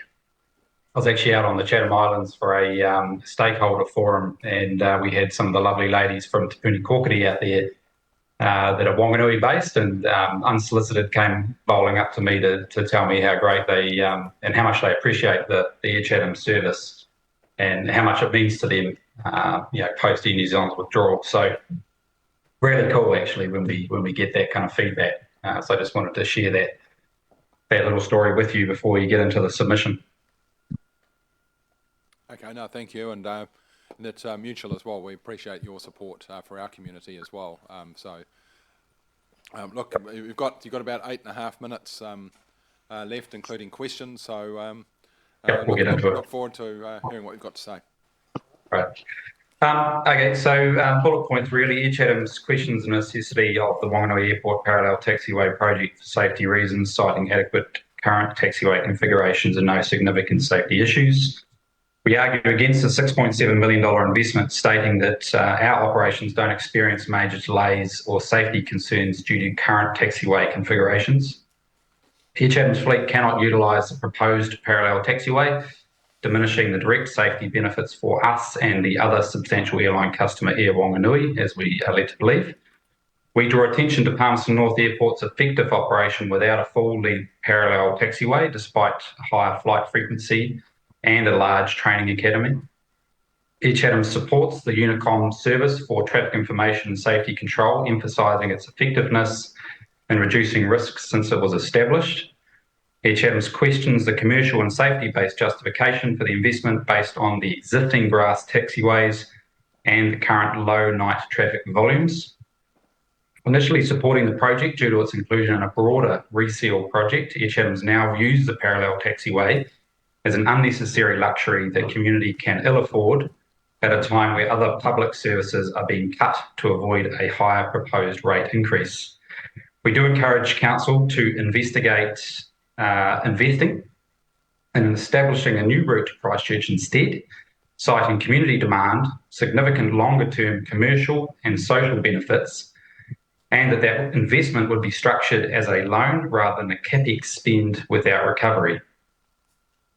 If we were to establish feasible routes to both Auckland that we have currently and Christchurch, which would be a new route, it would create a strong business case for Air Chatham to consider a relocation of our Auckland operations and our aircraft maintenance to Wanganui, reducing our airline overheads and fostering collaboration and longer-term airport commercial benefits with the Wanganui Council. Happy to take questions. Great, that was very quick and to the point. Thank you. So you probably caught us on the hop there a little bit, but no, we've got Councillor Charlie. Thanks, Dwayne. Charlie here. Can you hear me? Hello. I can. Regarding the parallel taxiway, I'm not allowed to comment about it, so I'll just ask you a question on it. Don't you see the benefit of it as far as, say, you've got 4 or 5 aeroplanes in the circuit and having to backtrack against the traffic? You don't see a benefit in the taxiway instead of having to backtrack on the main runway? We can't use it, Charlie, as I understand. So if you're talking about for our Saab and ATR aircraft, there is no benefit. We'd still have to find a slot, then backtrack and depart. For the smaller aircraft, so the Academy aircraft, yes, they could use the taxiway and they'd have various entry stubs which they could depart or vacate the active runway from.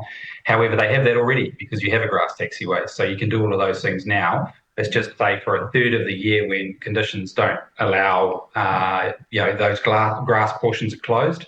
Yep. That's the only time you can't use them currently. And I was under the impression that Air Wanganui can use it. Is that not the case? Yeah, so I think that they've got the larger King Air 300 series aircraft. So my understanding is that their wheel span, or main gear span, would be too great for the proposed taxiway, but I would need to confirm that with them. Sure, thank you. Councillor Charlotte. G'day, Dwayne. Thank you for your submission. Hey, so do you see that with growth at our airport, that at some stage in the near future, this expansion will be required? No. Right, to the point. Yeah. And I cite the Palmerston North example. I mean, you're a mile away from where they're at, and they don't have one, and it works fine. Okay, and in terms of the additional proposed route to Christchurch, are you suggesting in your submission that that is quite dependent on some level of funding or loaning from WDC? Yeah, absolutely. And we've had these discussions last year. And basically, I made it clear to the CEO and GM at that time that whilst we appreciated the offer that was put on the table around marketing support and aeronautical fee relief for a period of time, that wouldn't be enough for us to take that plunge to establish a new route to Christchurch. We totally think that in time that has real potential for growth. We get a lot of feedback from our customers, especially through social media and the like. Basically, say every time we have a sale, we put out a newsletter. People are coming back to us directly and saying, "Hey, we would really like you to be flying to Christchurch." I do see a lot of potential in Christchurch, given that a lot of international airlines are now choosing to fly direct to Christchurch as opposed to Auckland. So you've got a lot of flights out of Asia, Australia, even some from North America now going direct into Christchurch. So, longer term, there is a real growth trajectory there. Our only concern would be that it would dilute what we do into Auckland. So we just need to factor that in. But no, I think there is potential. Thank you. Great. Councillor Glenda. Thanks. Thank you, Dwayne. You are saying that the investment of 6.7 isn't justified by the parallel taxiway. So are you suggesting something else or nothing at all for that money? And that money obviously gets redirected to... Yeah, I think that... Sorry, that's a decision for your council. I mean, at the end of the day, what I'm saying is that Air Chathams don't support it. We don't think that's an investment that's necessary right now. We recognise that you're a joint venture airport, so you're only up for half of that quantum. And really, the latter part of my submission, or our submission, was really around better ways that the council could spend that money that are actually going to have longer term growth potential for Wanganui. You're not going to get that from a parallel taxi, and I guess our submission is around saying that as a 40-year established airline operator, we don't think that it's necessary. Yep, that's great. Thank you. Okay, Councillor Ross. Yeah, thank you, Dwayne. One question at the bottom of your letter about you have significant expenses with your commercial leases in Auckland. Out of the airports that you fly in and out of in the North Island, are we the most attractive for a possible relocation for your services? Yep, I'd say so. Yes, because I think you've got the land available. I think there's a genuine desire to see your airport grow. And I think that if we, like I said in submission, if we could have we've already got an established route into Auckland that is working for us. We have the most capacity on our mainland North Island services between Wanganui and Auckland. And I think, as I said, there's a lot of potential for a route south. And then I think, if we were able to make those things work, then absolutely looking at, moving our operation out of Auckland, because you've probably seen some of the media around that. I mean, our commercial leases here are through the roof. They've doubled since we moved in here in about 2013. And of course, on top of that, significant increases in some of the aeronautical fees as well. So those things are going to stay regardless, because we're going to continue with our service here. But some of those commercial leases, which is a significant portion of what we pay each year, could be improved on if we were to work with your council and look at what we could do in Wanganui. Thank you. Great. Look, it's 2 seconds to go, Dwayne, so that's great timing. Thank you very much for zooming in to us, and thank you once again for your support for our community. Appreciate your time. Thank you. Ka kite. Okay. Invite Tiffany. Does that work, the slide thing? I think I've got a slide thing somewhere. it's all right. It's on the screen now. Is this working, or do I Yeah, need just to- press the right hand. Oh, there we go. Hi. Hang in there, you'll be fine. All right. So I'm Tiffany Davies. I didn't really know what I was doing with the form, so it seems I've got myself 15 minutes to talk to you guys about public toilets. So I grew up in Wanganui, moved away to do the big adventure like many people did when they were my age. In 2020, my husband was diagnosed with muscular dystrophy, so we moved back. And I'm super impressed with what I see the changes in Wanganui over the last 20 years. But looking around from an accessibility perspective, I feel like there's some things that need to change. Our 4 children also have a 50% risk of the same type of muscular dystrophy, so my goal is really to change things by the time they get to that age. So next one. So this is Liam. Liam is a family member. He has a different form of muscular dystrophy and lives in Hastings, but him and his family can't visit because we can't find somewhere for him to go toilet. Liam is 13 and he weighs 22 kgs. And it was quite interesting to hear from Minnie yesterday, and mentioning that there actually is an untapped market. Like, if people can't come to town and go toilet, they can't come to town. So, next one. So this is L'Oreal and Kelly. These are people that are true Wanganui people. I knew them before I moved away, so it's kind of cool to know them now that I've moved back as well. And you'll see a photo of L'Oreal, who I may have squished slightly, but L'Oreal's going to tell you the challenges that she has with going toilet in Wanganui.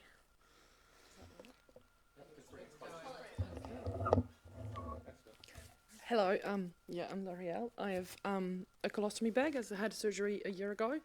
So that's my kit when I need to change my bag, and I tend to not really use the public toilets because I need somewhere where I can put my bag down and get all my supplies. I've got wipes and a spray and the change of bags, and there's one I think I could put it on the sink, but usually they're a bit too far and there's not enough room, and it's sitting on the toilet is not very comfortable. So I either do it at home or change in my car, which is a little different also quite, it's not comfortable changing in my car because there's people walking past and it's very, so yeah, that's. And Kelly has a very gorgeous daughter called Ellie. I'm here on behalf of my daughter. She has cerebral palsy and epilepsy.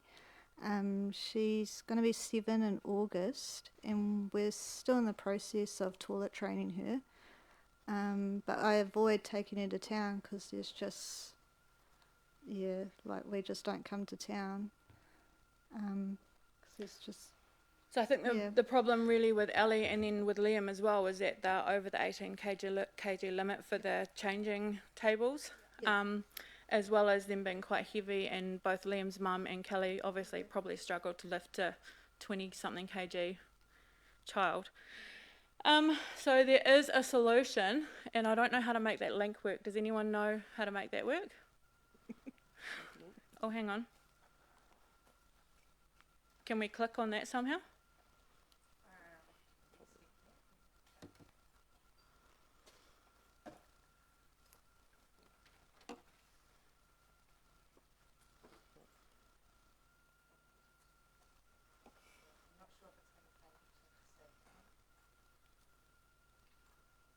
Are you able to just go to the website?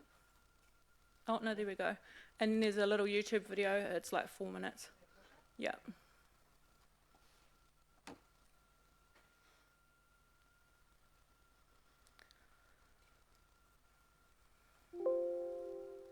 Hi, My name's Nat, and I'm here to talk to you about accessible public toilets. Public toilets are great, right? No, really, I mean, where would we be without them? I'll tell you where. We'd be back in pre-Victorian times, before public sanitation was a thing, and cities were gross. Luckily, we live in 2019. Yay, everybody gets to use the toilet. Recently, the New Zealand government released some guidance called Buildings for Everyone, which includes a section on how to design accessible toilets. We already have a building code and standards and regulations for that sort of thing, but the rules can be confusing. New Zealand Standard 4121, for example, shows how big a typical wheelchair is and how much space you need if you want to wave your hands around. Section G1 of the building code sets out an acceptable solution for an accessible toilet, which means if you meet all these minimum requirements, then congratulations, you get the accessible tick. Buildings for everyone, yay! Here's how it works. You wheel yourself in here and reach across to the handy grab rails on the wall to transfer yourself onto the toilet, and then you do your business. Easy. But what if Grandma can't support her own weight and needs 2 helpers to get her out of the wheelchair? It's starting to get kind of crowded in there. Is this accessible? What if Granny needs a hoist to get safely out of her chair? I didn't see one of those in the sketch. Or what if you're a cute kid or a famous physicist who has profound or complex disability, and so you need to lie down to get changed? How's that going to work? Well, let's see. I guess your caregiver could help you transition out of your chair, so then you can lie down over on the floor like this. Then your caregiver could kneel down next to you and help you get changed. There's not a lot of room for the wheelchair, so you might need to park it back out in the corridor. Wait a minute, back up. Did we just say lie down on the floor? Of a public toilet? Well, yes. That's exactly what people sometimes need to do, because so-called accessible public toilets aren't built for people who need to lie down to get changed. Just like they're not designed for people who need help to transfer. In fact, they're not designed for people who need any help in the toilet at all. So-called accessible toilets are designed for people who have enough mobility and comprehension that they don't need assistance from anyone else to use the loo. So what do people with complex or profound disability actually need in their loo? Well, they need features like a ceiling hoist, an adult-sized changing table, and room for caregivers to give support on both sides of the toilet at once. This kind of facility is called a changing place, and there are well over 1,000 of them in the UK, and a bunch in other countries too. We only have one changing place in all of New Zealand, and it's in Hamilton. But check it out, this one's beautiful. It's got everything. It even has a toilet that goes up and down. Now, to be fair, buried within that Buildings for Everyone guide, there are a couple of paragraphs which describe changing places in an incomplete way. However, the regulations still say if you build a public toilet something like this, then that's a perfectly acceptable solution and you get the big tick for accessibility. People with complex or profound disability are left in the pre-Victorian times without access to public sanitation. What could we do differently? Well, here's one idea. In May 2019, the Australian Building Codes Board is coming out with an update to the National Construction Code of Australia, which specifies minimum requirements for an accessible adult change facility. And it mandates that all new airports, shopping centres, museums, and all sorts of other public buildings need to have one of these changing places if their design occupancy is over a certain threshold. So over time, more and more of these places will get built. It'd be great if we could get a whole bunch of these built all around New Zealand like they have in the UK. Because then people with high needs could, participate in society knowing that there's modern public sanitation provided for them out there somewhere. Then we could really have buildings for everyone. Not buildings for everyone except cute kids and brilliant physicists who have profound and complex disability and need help in the loo. Thanks for watching. For more information, please check out changingplaces.org.nz.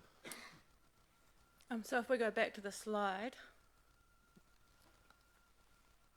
So there's actually 7 changing places facilities in New Zealand now. And there are 23 in the planning stages. They have electronic entry with a fob, so you actually purchase that generally with funding that you get, and you can use that fob on every single facility, and that just keeps them secure. And so 24% of the population identify as having a disability.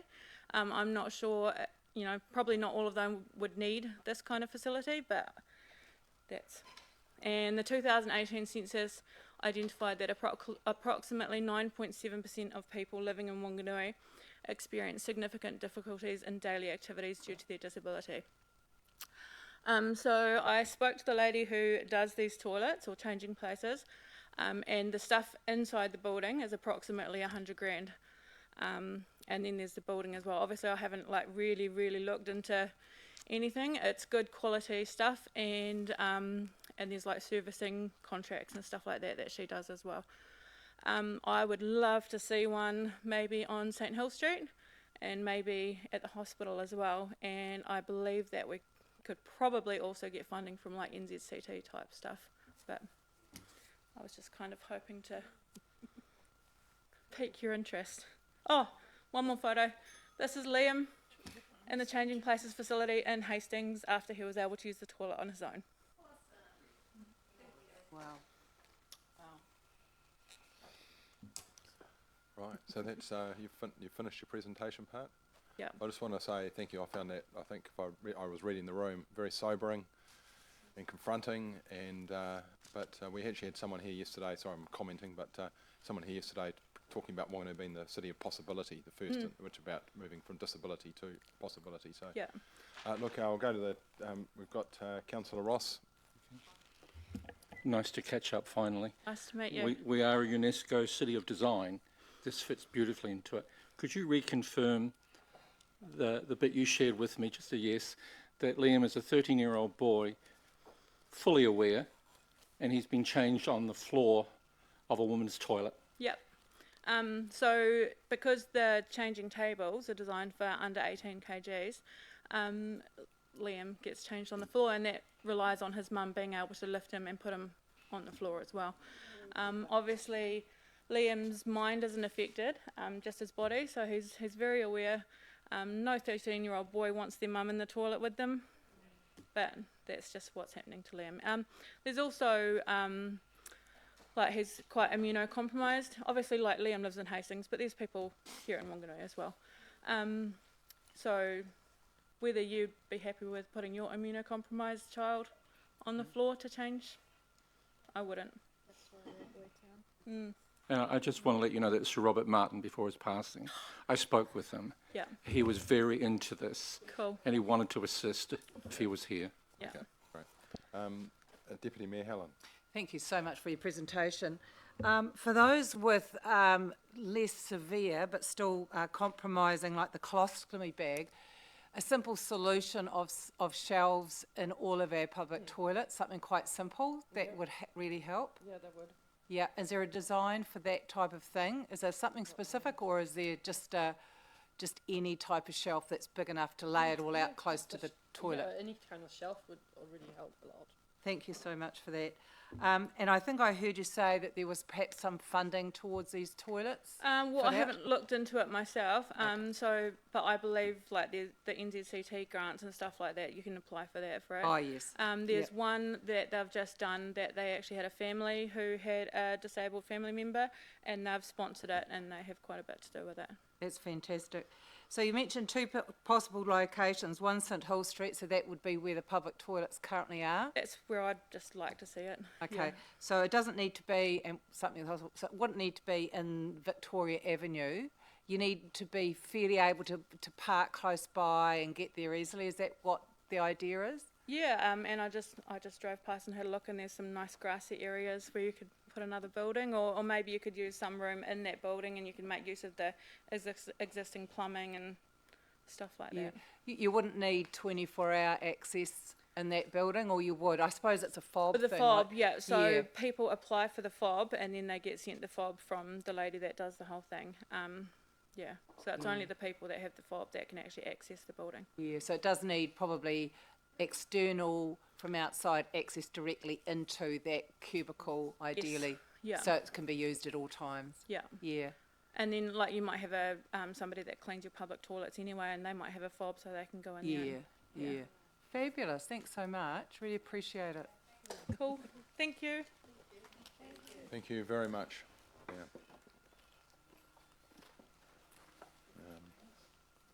Welcome, Keith Ramage. Welcome, Keith. Invite you to the table or the podium.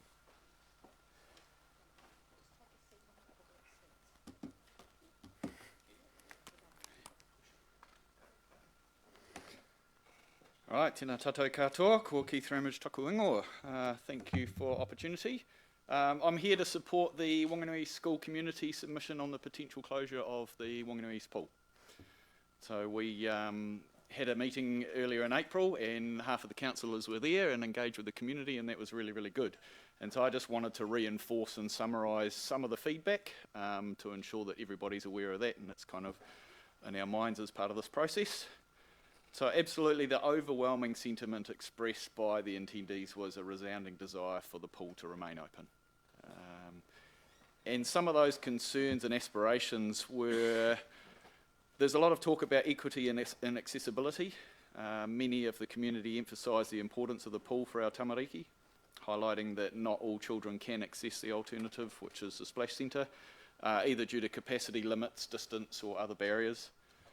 And the East Pool is seen as a vital asset for providing equal opportunities and safe spaces for learning and recreation in a particularly low socio-economic area.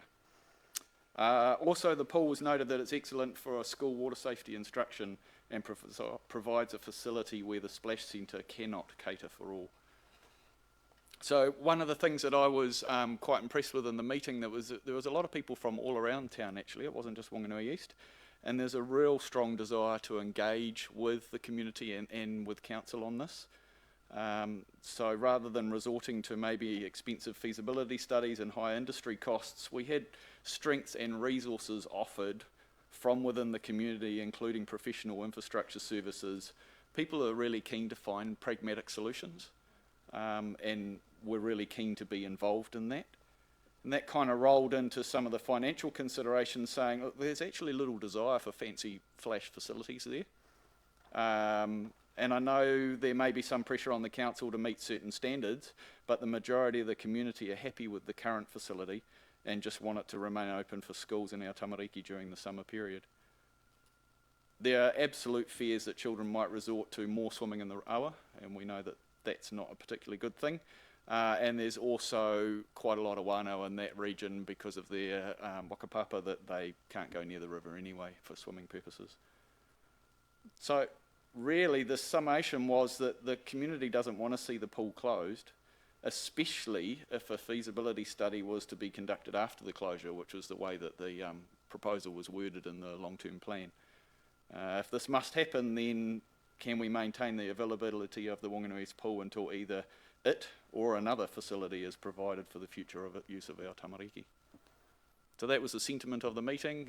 We had close to 100 people there, and I thought it wasn't particularly practical to bring them all with me, so just kept it light. Yeah.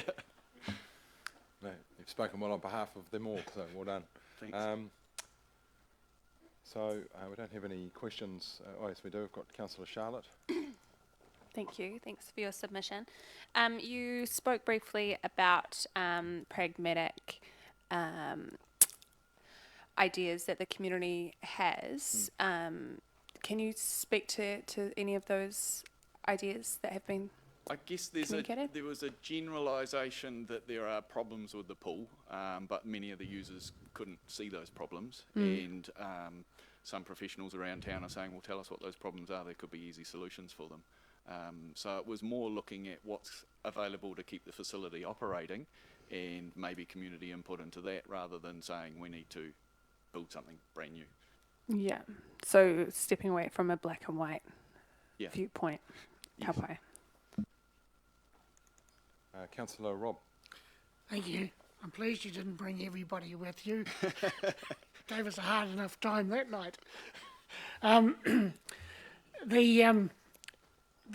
You understand that this pool is now 100 years old. Absolutely, and there's other operating ones. So I wanted to ask you, what do you feel about further investment in a pool that old?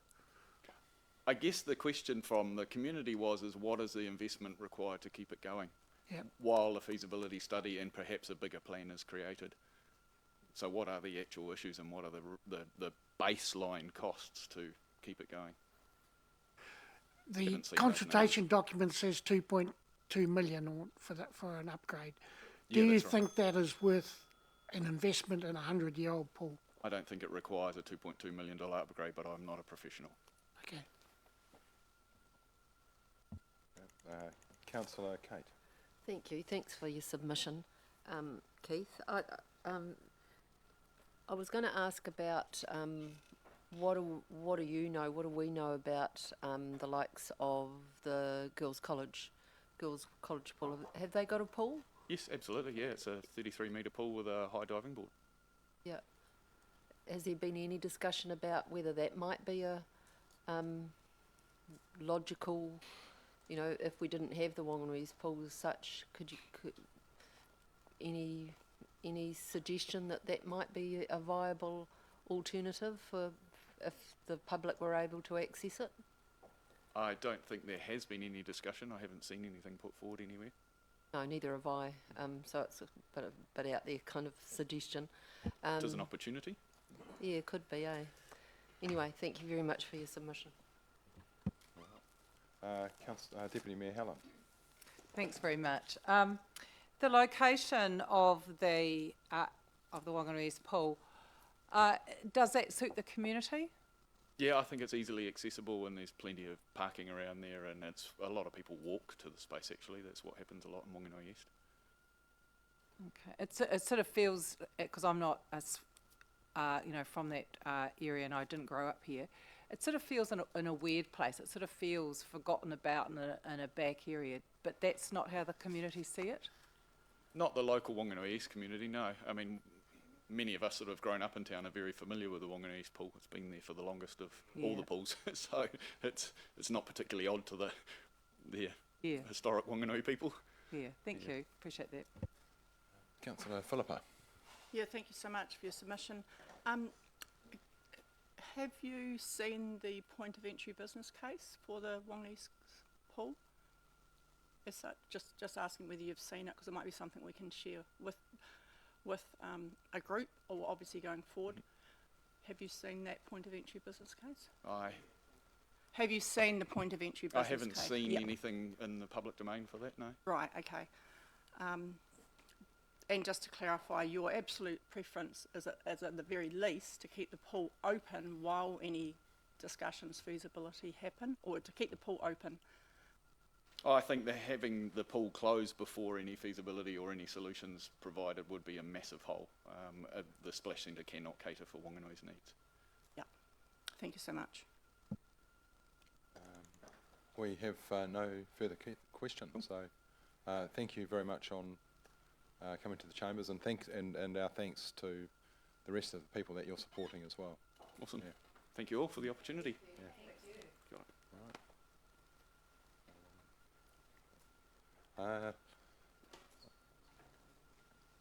I'll like to invite Bruce Murphy to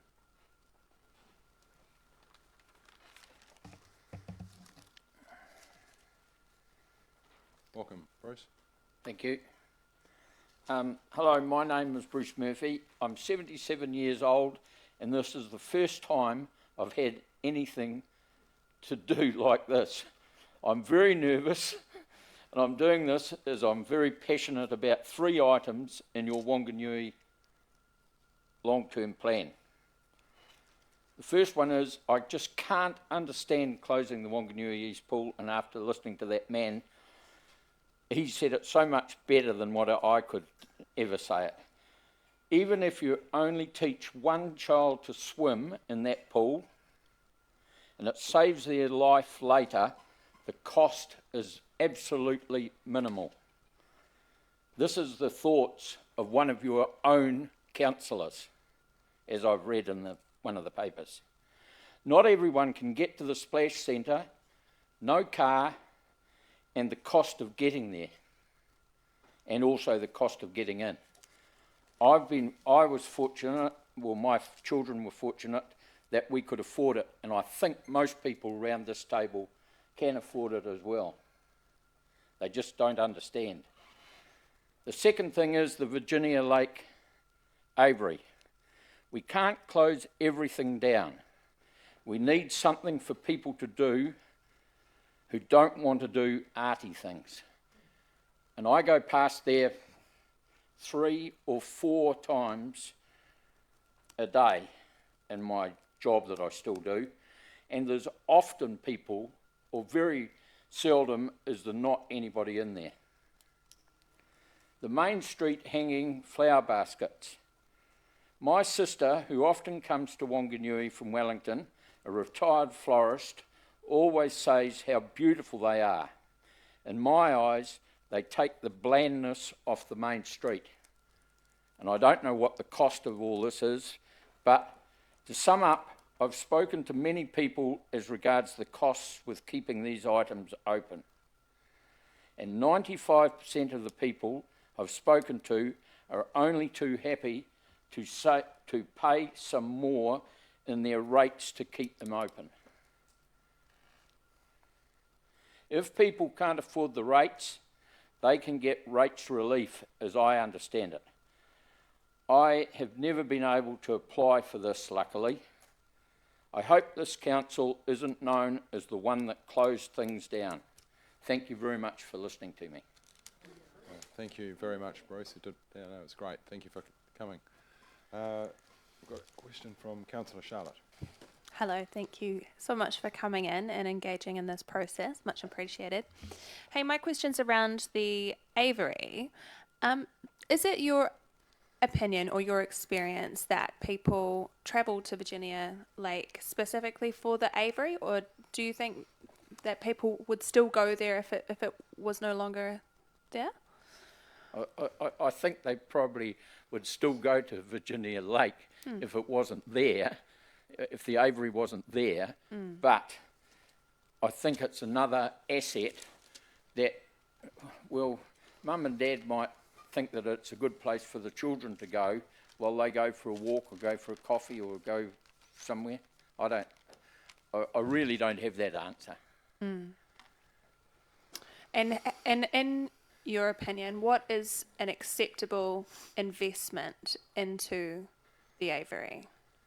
How much would you be willing, as a resident and the people that you've spoken to on this matter, what level of investment would you feel comfortable with putting into that, considering it has been, it was built in the 50s, 60s, so it is an ageing asset? Well, I don't know. I'm just a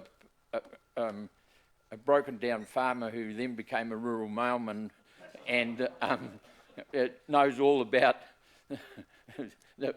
nothing in my life. and now I drive a Brunswick school bus, so awesome. I've done a fair bit, but yeah. I honestly can't. I'm not.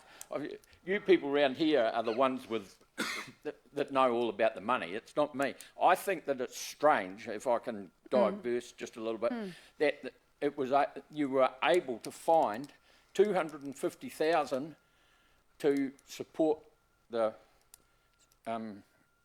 museum overnight. And I don't know where that money comes from. I have enough trouble organising my own affairs rather than worrying about where the $250,000 came from.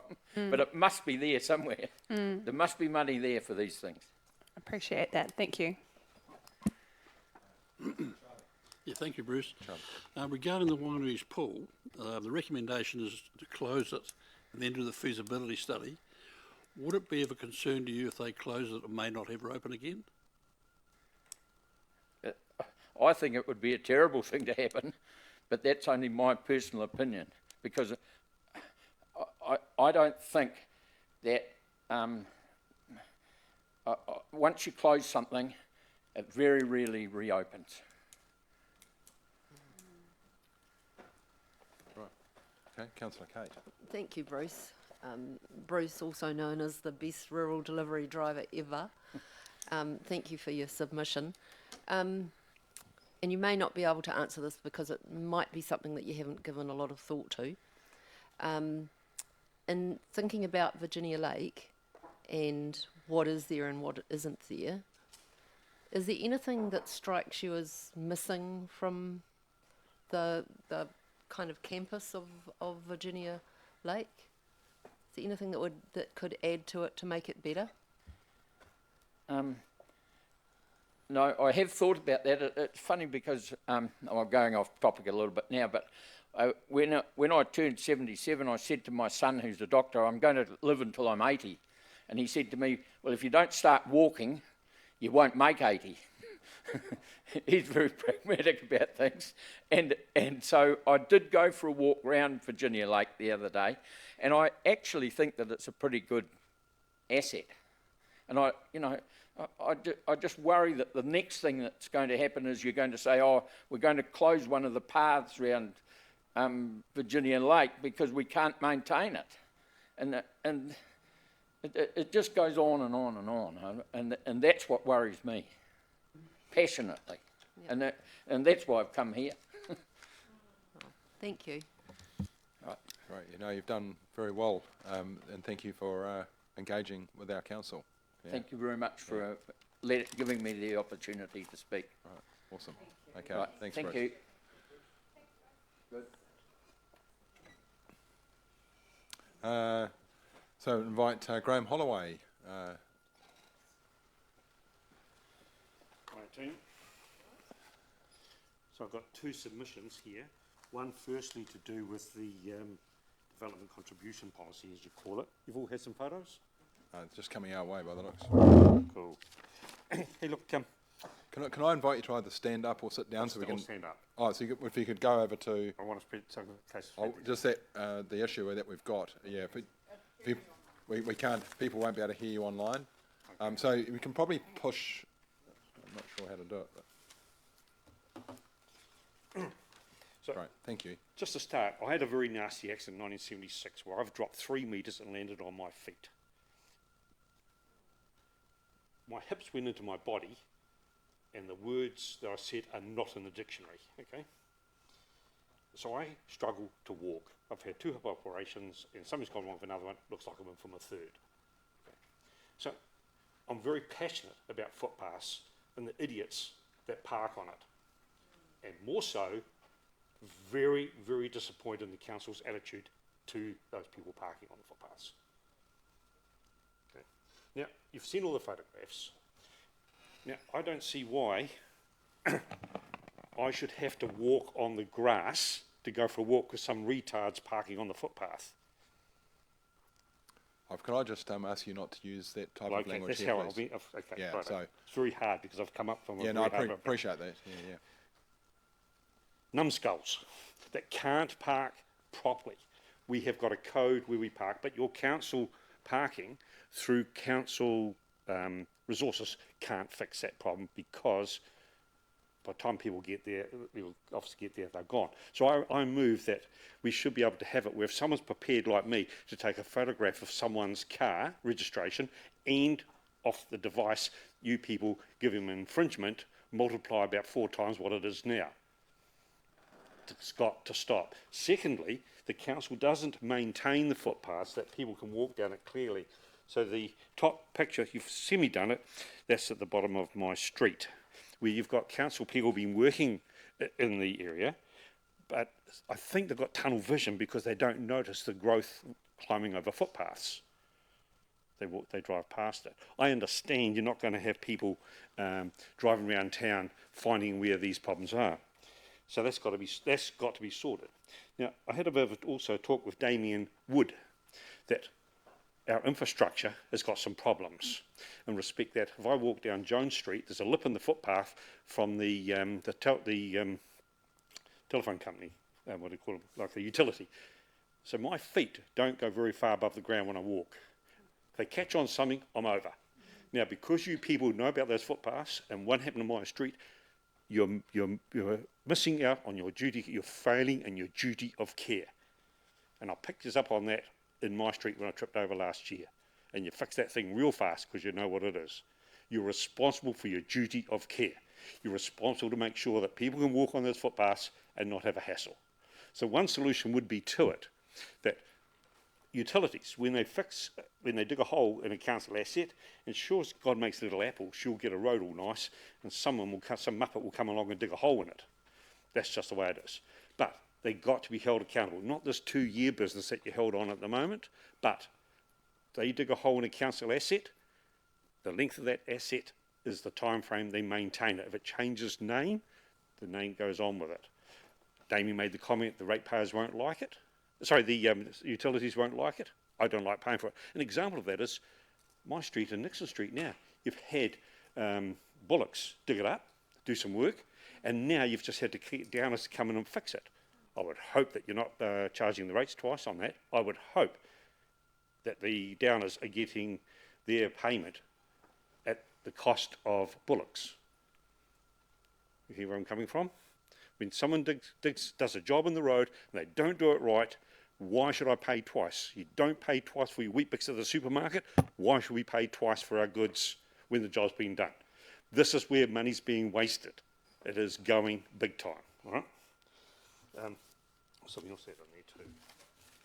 That is really going. With regard to our infrastructure and services, gentlemen on the other side there, going back to Saturday the 26th of 8/27, identified that people that are having connections to the system are sort of not paying the full whack. Why does it take from, you've known about that, why does it take from the 8th month last year to now for us senior citizens to suffer a lot of money going out in our pension?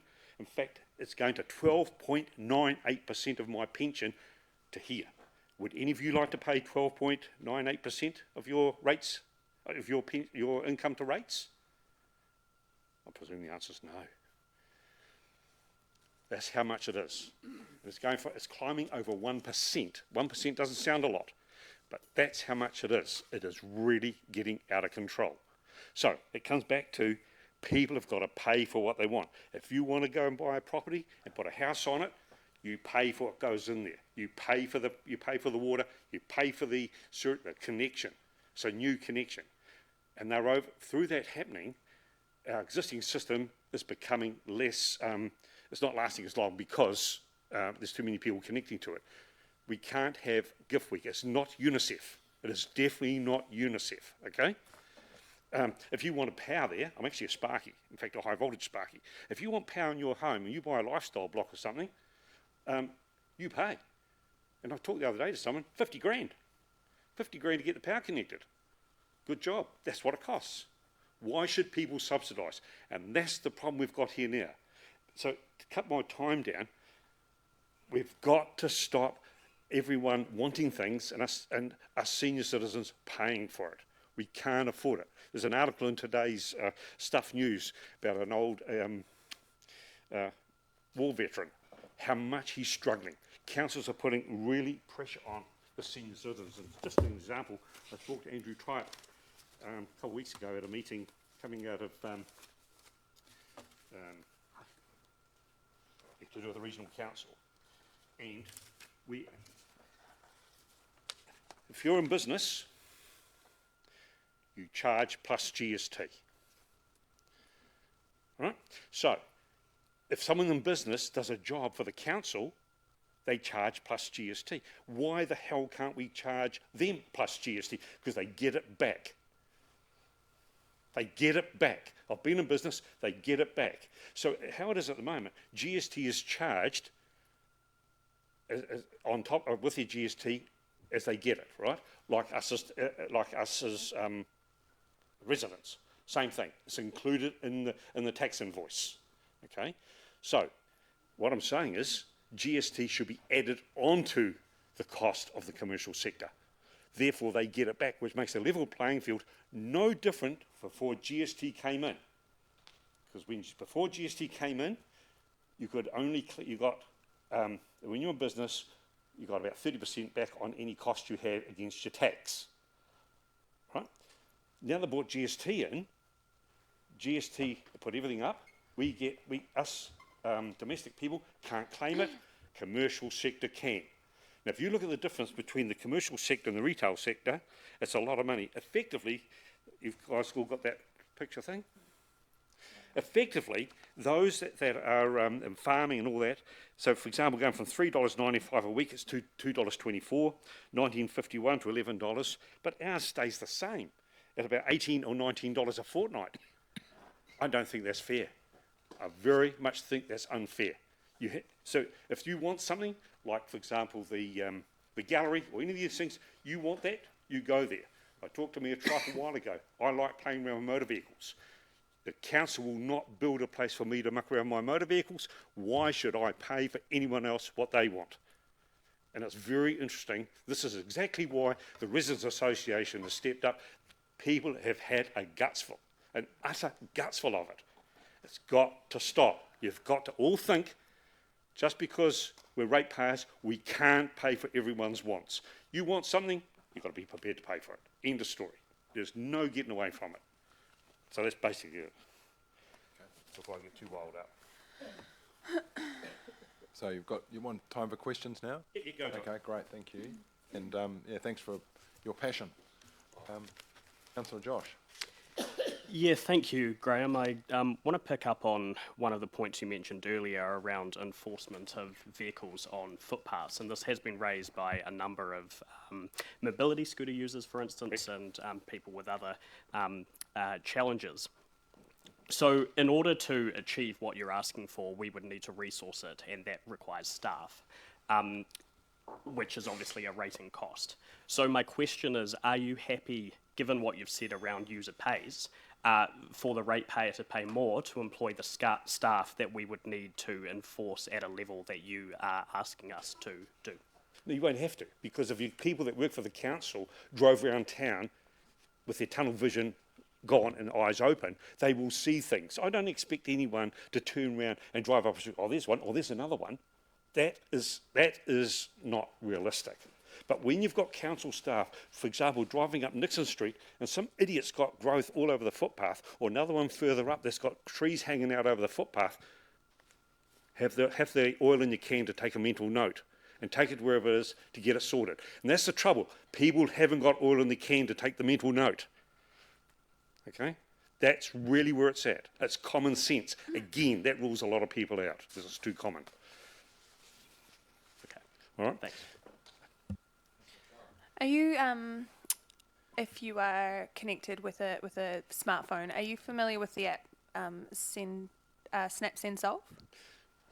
Technology and me are not a good mix. I've taught a computer how to fly, but I didn't teach it how to land. Okay. I mean, alternatively, you can also call our service staff. I can just ring up. Hey, I just pick up a phone and that's it. You know. But so I wanted to just touch on a couple of notes in your submission. So you stated that you are in favour of increasing our investment into core infrastructure.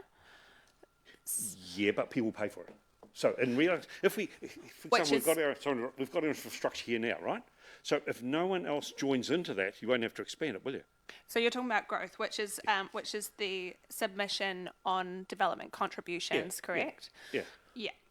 So in regards to that, are you aware that we are legally required to consult with our community to create that policy change? Maybe so, but just do it. End of story. Of other places, give an example. I mean, to be fair, we are consulting right now. Okay, go the other way. Tauranga, for example, we've come from, right? They've got to counteract for all this paraphernalia you've got to go through, have turned around and put a differential on other users. So it might be $1 against $1.40. If that makes sense, like $1 for every dollar that domestic pay, it might be $1.40. Okay, on the commercial side of it. They put a differential in. Because you talk about people coming into area like tourism and all that and using our facilities, the business sector gains from it. I don't. I will never, ever go on those things. It'll never happen. I won't even get in your bus.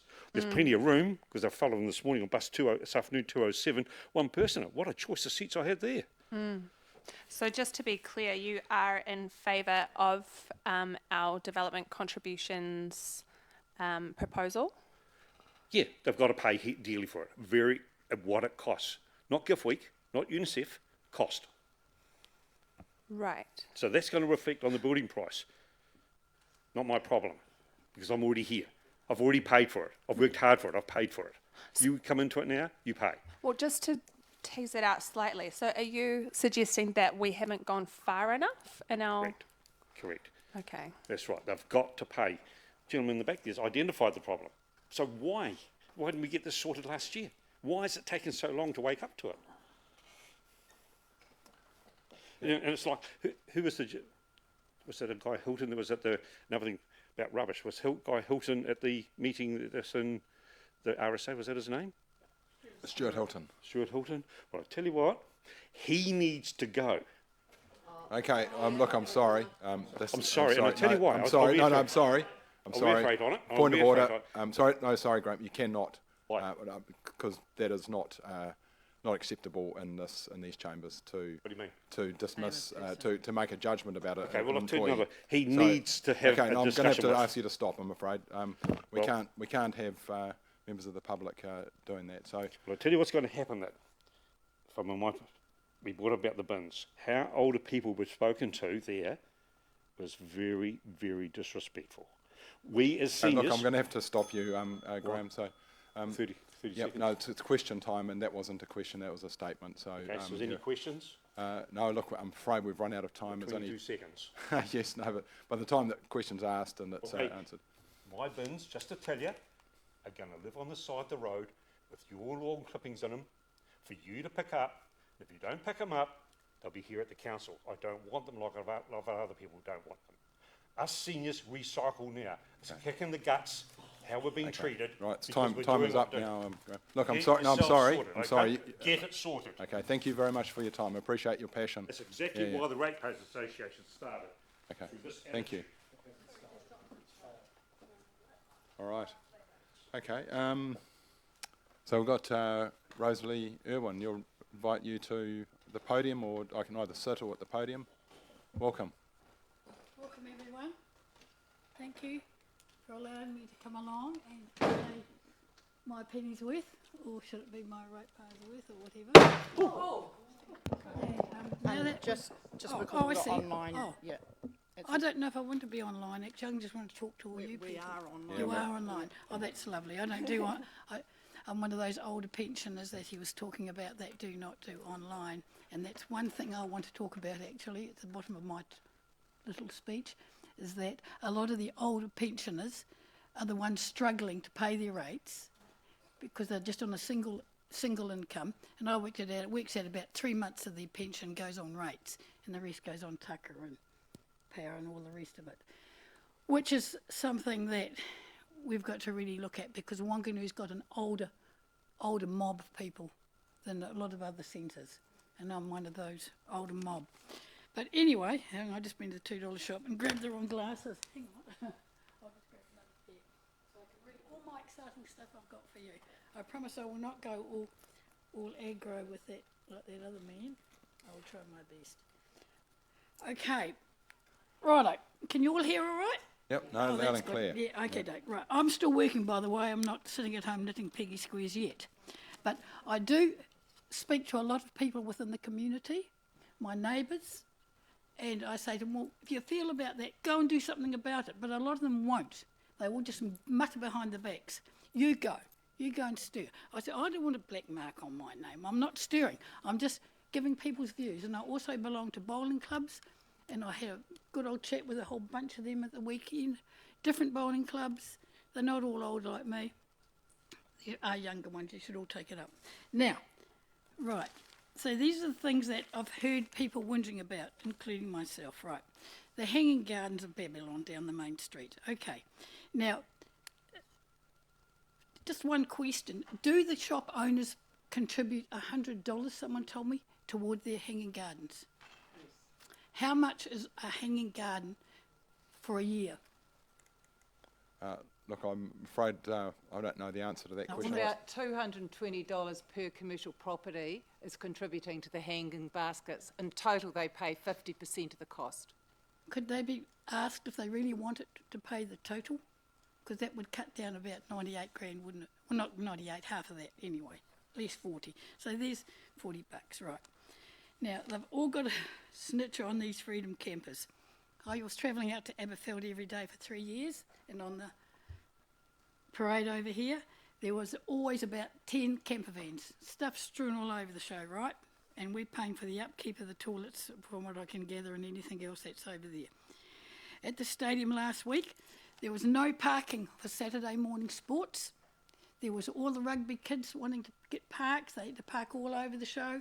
There was visitors from Taranaki coming in to try and get parks for bowls, for indoor bowls. I'm talking about, I do outdoor. And the camper vans are all parked across the parks. So there are at least 3 3 or 4 parks used up by the camper vans. And this is not counting the permanent homeless camper vans. This is just the people that pop in. So I quickly did a little add up and a takeaway. And I thought, I know you've probably probably this has all been tabled before, but if they were just paying 10 camper vans, just 10 camper vans at $10 a night, if we stuck them in some reserve somewhere and someone went and collected the dough, I worked it out. I think it came up to about, I've left that bit of paper behind, about 36,000 for just 10 camper vans at $10 a night for the 7 days of the week. So perhaps even if they paid more, if they went up to Aramo thing. I know there's millions supposedly come in through these camper van people to the business area. Supposedly, but I don't see them all around town here. They're always there and then they all buzz off. Yeah, 36,400 I got to. Right, now, I just look at, I know the homeless, it's very sad, everything else, but you're coming in off the bridge and you come down here around past the old cemetery and then you smack bang in your eyes, there is a bloomin' bunch of derelict caravans and tents and things. I think they need a bulldoze through them. Righto.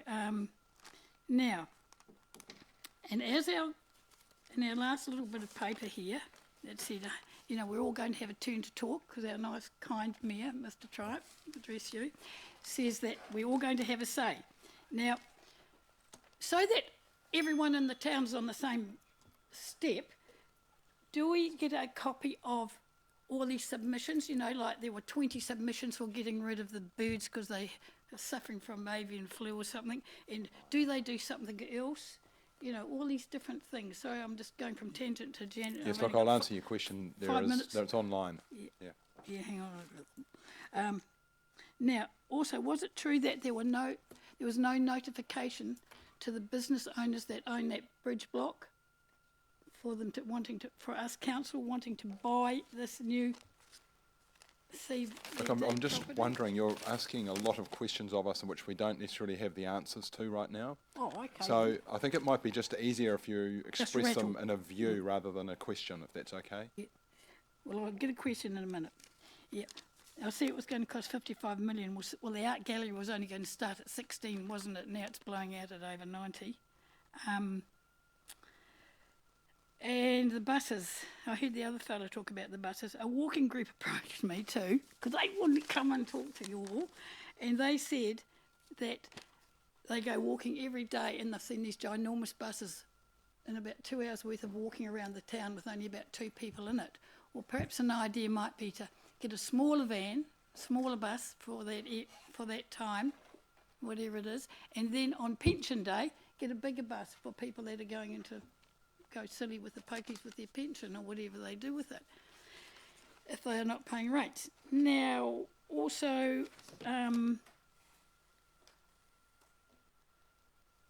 so if all these recordings can be plonked into the Chronicle so that we know what people are thinking, because unless you go online, which I do not do online, I do not do Facebook, because I think that I hear so many people getting themselves upset over that.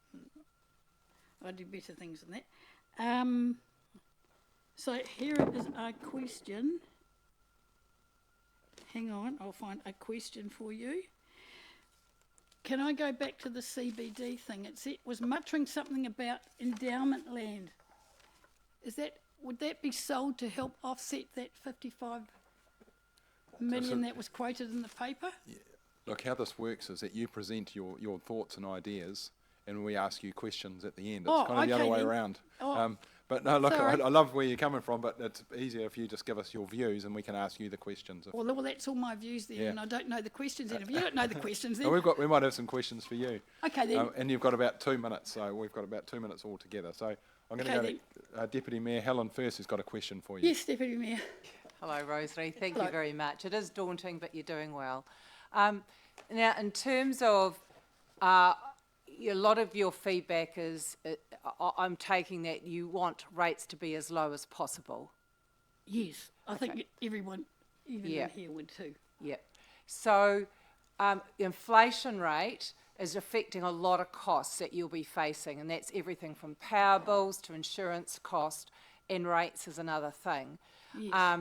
And the fact that, you know, I suppose there's a bit of flexibility with rates and you can feed back on them, but,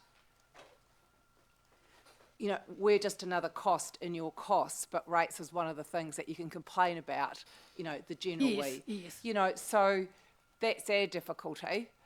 So in terms of, you know, is that rates are the one things that you think we should cut? What else do householders need to cut, you know, that is really causing the issues? Well, just instead of hiring these consultants that whack these great big bills upon you, you must have enough now here, with all you people looking highly intelligent at me. You must be, sorry. Well, I obviously have made an error. Sorry, let me have a glass of gin or something. I wonder what's in there. Wanganoo water. Actually, you can all go up to the stadium and get free water. I see that you can get free water at the stadium where the caravans are, because I saw the locals all filling up their green buckets the other day. I thought, oh, I must do it. Yeah, it's just using common sense, a lot of it. I know that you are tied. I know that everything you do, the prices have gone up, everything is going up. But if we can just tone it down a wee bit, just live within our means, don't go and book anything more up. I can't go and book up another washing machine because mine's stuffed, you know, till I've got the money. Yeah, your time has finished, I'm afraid, Rosalie. I'll have to go under a different name Thank you and come very back much. in. Thank you very much for coming in. And Well, thank you very much. Nice meeting you all, Yeah. all my employees. Yeah, thank you, boss. Yeah, all right, fantastic. Yeah, I didn't even realise that there would be other people listening. I didn't realise there'd be so many people. It said a councillor or two. Right, so we're due back at 5 o'clock by the looks of it. Yeah, 5 o'clock. Yeah, we're trying to get her earlier, but I'm not sure. 4:50.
to the final part of these 3 days. So we've got, I understand we've got Chair Rachel Keedwell on the online. Yay. Welcome, Rachel. You've got us at the end of 3 days, but you have our full attention. Thank you. Tēnā koutou katoa. I'll be super duper quick. I know what it's like to be at the end of a long session of hearings. Thank you for providing us the time to speak to our submission today. And I'm sorry I can't be there in person. Apology from Michael McCartney, our Chief Executive, who couldn't be there either, but I understand you have our two lovely constituency reps there in the room with you. I just wanted to, oh, there, I can see them. Yep, there we go. Look at them.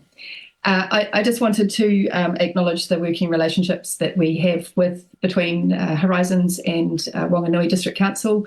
I know we work closely together over a large range of areas, and that's for the benefit of both your district and our region. So I look forward to us continuing enhancing and building on those relationships. You've got my submission there from Horizons, and I just will touch on a couple of issues really and take the rest of it as read. Firstly, passenger transport. I'd like to acknowledge the great work I think both councils have done together through the joint governance group in delivering the Tide, as you can see here behind me. That has been a really successful service, and I'm looking forward to seeing how that grows. You might be aware that in our deliberations yesterday, we agreed to keep in our budget further enhancements for passenger transport in Whanganui, starting from year 2. So looking forward to continuing that model to make sure we come up with a service that best suits your community. Of course, to maximise the success of any bus service, it does mean that both councils have to be involved. And of course, the Whanganui District Council has the responsibility for the infrastructure. So just urging you to make sure that there's adequate budget to have the supporting infrastructure for the current systems that are in place, and also looking forwards to the new services that we will be seeking to implement further on in this LTP. I wanted to particularly recognise and thank you for putting Anthony Tonin as our rep on the Passenger Transport Committee. He is doing a fantastic job of representing your district, and the contributions he's made are sterling. So request him to stay there if possible. He's done a great job over both terms that he's been in that position. The other one, just really briefly to touch on, was climate change, and just asking that you have a strong climate change lens across all of the work that you have budgeted for in your LTP, and also in any of the planning that you do. This is an issue that's only going to get bigger, not smaller, so being prepared and making sure that the adequate budget is applied to addressing those issues where it's going to impact in your community the most. And just also thanking your staff for being part of the emergency management exercise we had at the end of last year. So in the climate resilience space, we did a simulation looking at what would happen if a Gabriel scale event came right through our region, including through your district. And I would ask that you have taken into account the learnings from that exercise in terms of identifying any weaknesses or gaps in your emergency management system, and what you may need to include in your planning and budgeting going forwards. I think that's probably all that I'll touch on there, and I'm happy to answer any questions. Great, thank you very much, Rachel. I just want to quickly take a moment to acknowledge the vote yesterday, the favourable vote for the extension of the Tide network and regional transport. So, yeah, very excited, Anthony Tonin. So, yes, we will be retaining him. Look, I'm going to go straight to Councillor Rob. Yeah. Hi, Rachel. Thank you for the presentation. We had a couple of submitters today talking about emergency response in the Pūtiki area.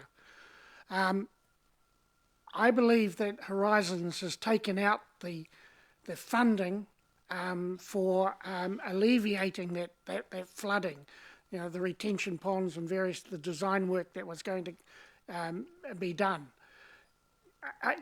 are you aware of that, or can you respond at some time and tell us what is in the plan? Yeah, so what we're waiting for in that space is the work that's been undergone, led by Massey essentially, through the National Science Challenge work they're doing there. So it's working with the community to have basically community-driven response. And I'm not entirely familiar with where that's at just yet, but that will help inform what work needs to happen next. I think there's some further conversations that would be really good to have between our two councils about priority areas. I know there are a number of areas, including Putiki, where potential flooding is problematic, and it's about prioritising those. So there's certainly some more work we need to do in that space together. Okay, so my information is that Horizons have no funding at all for flood control in that area. Yes, there's money for response, like you're talking about, but we need some funding, and both this council and Horizons, to actually do something about that flood control. Yeah, that's correct, but it's a bit difficult to have a budget for that when we're not sure what the best answer is. So the process it's in at the moment is determining that.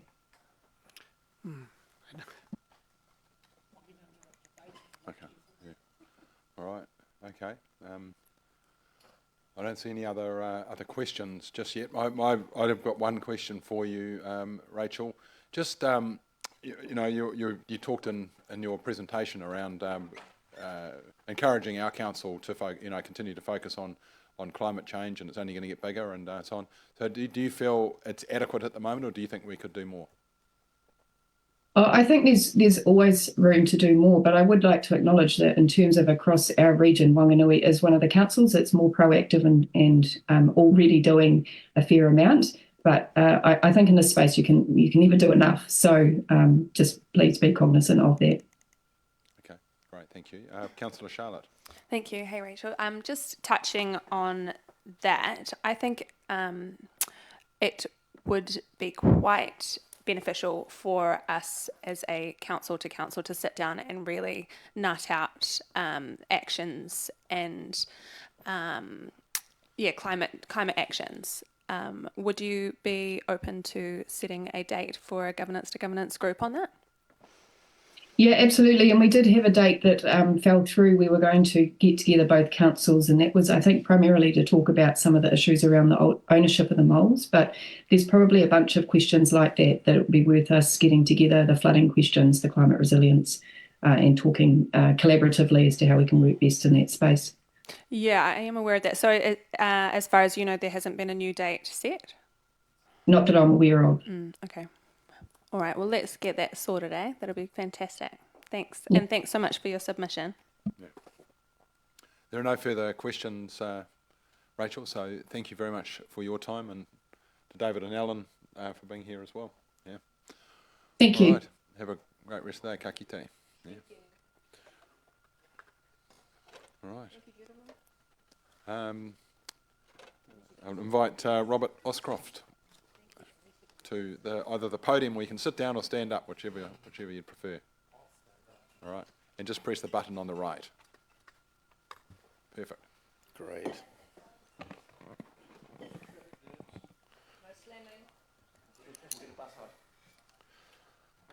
Cool. Congratulations, I guess, for you guys. You've been through 3 days of this pretty much. That's quite impressive. There's so much feedback from the community. Double time, you say, really? Yeah, well, thanks for making the time and for hopefully listening. I can imagine after 3 days you've already heard a lot of great input, maybe already have decided what you think about things, and maybe even before the session started, perhaps on some of the things already had a good idea what you want to do. But I am hopeful that there is receptivity and listening for what I have to say. I can confirm there is. Yep. Awesome, thank you. Well, my point, it's really a very singular point, so I'm not actually speaking to any particular part of the submission.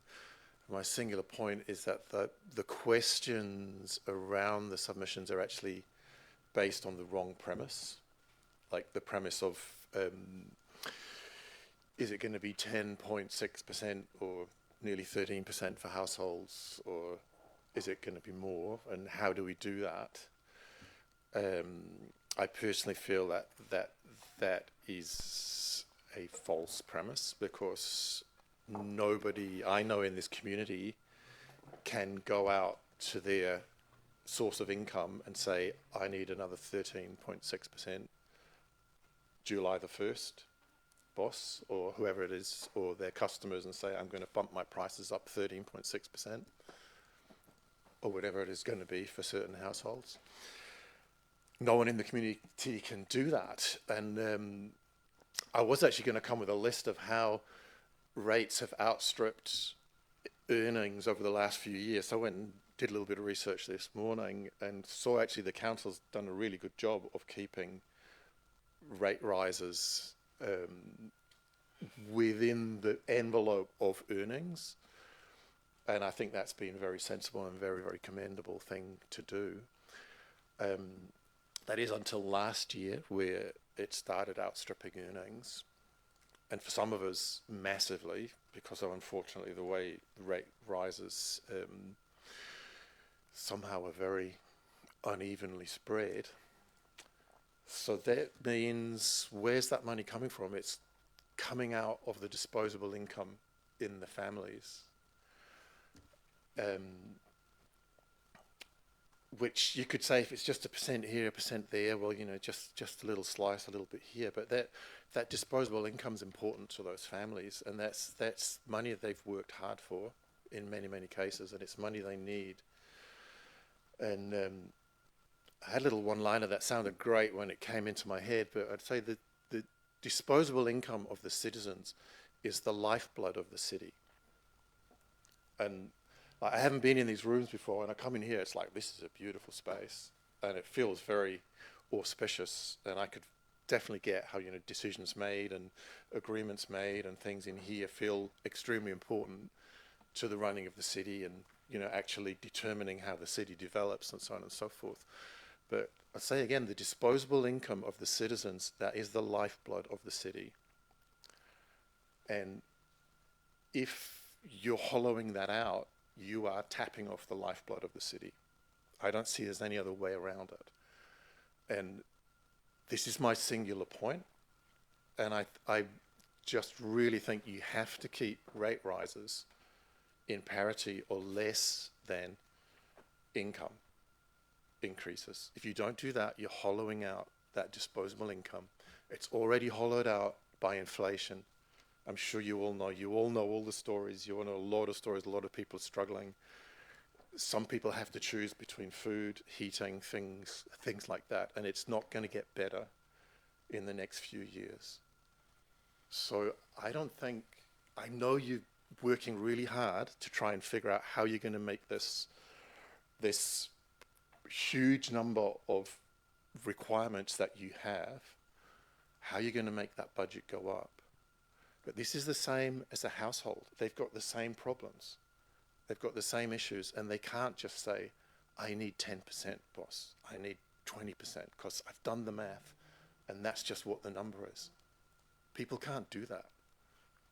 So I don't see how you can allow yourselves, I mean, you're in this beautiful space. It's obviously very important positions you're in. I still don't see how you can allow yourselves to even think on those lines, because you're hollowing out the resources that everyday people have just to do normal life. And that's the money that goes to all the community activities. That's what goes to club subscriptions. It goes to charities. It's what makes the businesses run. That's what pays for businesses. That's what gets people out in the restaurants, in the bars, in the shops, buying things. It's how they repair their homes and maintain their homes. It's how they feed their kids. It's how they keep warm. And you can't just take an extra slice of that just because you look at the budget and say, well, we've got to do it. No, you can't. You have to keep it parable or in parity with their incomes. And I know you're under a lot of pressure from different sources. I know there's more centralized forces that are putting pressure on you, but that's not an excuse. You can't hide behind that. If that's a problem, then I think you need to work that out with the citizens of the city. how do we deal with this? How do we push back? Because if we're getting an extra load pushed on without the resources, then we have to figure out how to do that. And just taking from the citizens is not the answer. Right, you're ready for questions? Yeah. Yeah, great. So my one is, we hear you. The average rates across the country are 15.3 for all councils. We're at 10.6. How do you propose that some other things that we might do in the long-term plan or outside of the long-term plan to keep rates lower? Yeah.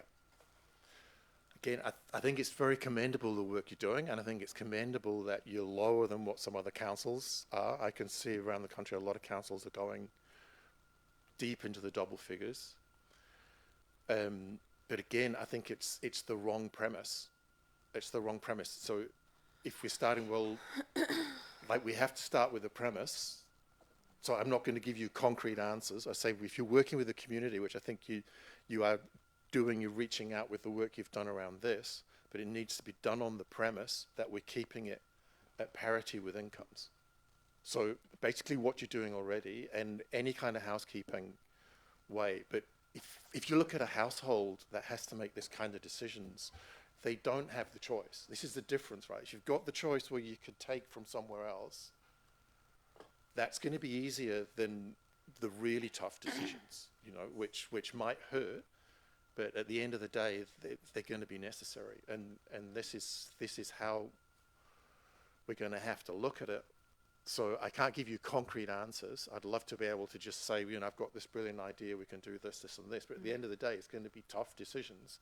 And I think they need to be made together with the community. Okay, I'll go to Councillor Charlotte. Thank you. Thank you. And nice to see you again. Yeah, hi. Hey, yeah, I mean, I guess my questioning is sort of around the same lines, because, you know, at one end you say that you want to increase funding to our core infrastructure, which makes up about 4% of our rates increase proposal, but at the other end you want us to not increase rates, you know, and I do acknowledge that you're acknowledging how tough this environment is. And, you know, I mean, as I said, you know, when I first met you, I'm a solo mother on a low income, like I understand. But I guess this process, we really are seeking feedback from our community of where do you want these cuts to lie?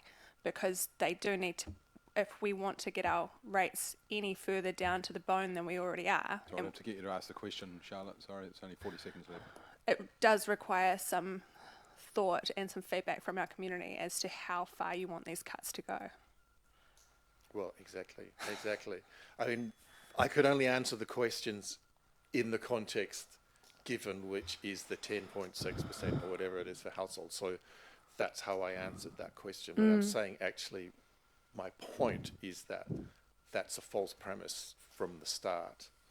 And yeah, obviously core infrastructure is essential. But how you get there, that's a dialogue with the community. Okay, great. Thank you very much. Time is Thank just you. up now. So appreciate your coming in, Robert, and thanks for engaging with us. Yeah. All right, I'll invite Jason Kay. I need to switch that button off on this one so I can sit down over there. Oh, you can do both. That's fine. Leave it on. That's fine. Yeah. Yeah. Right hand? Yeah. Right hand button. Yeah.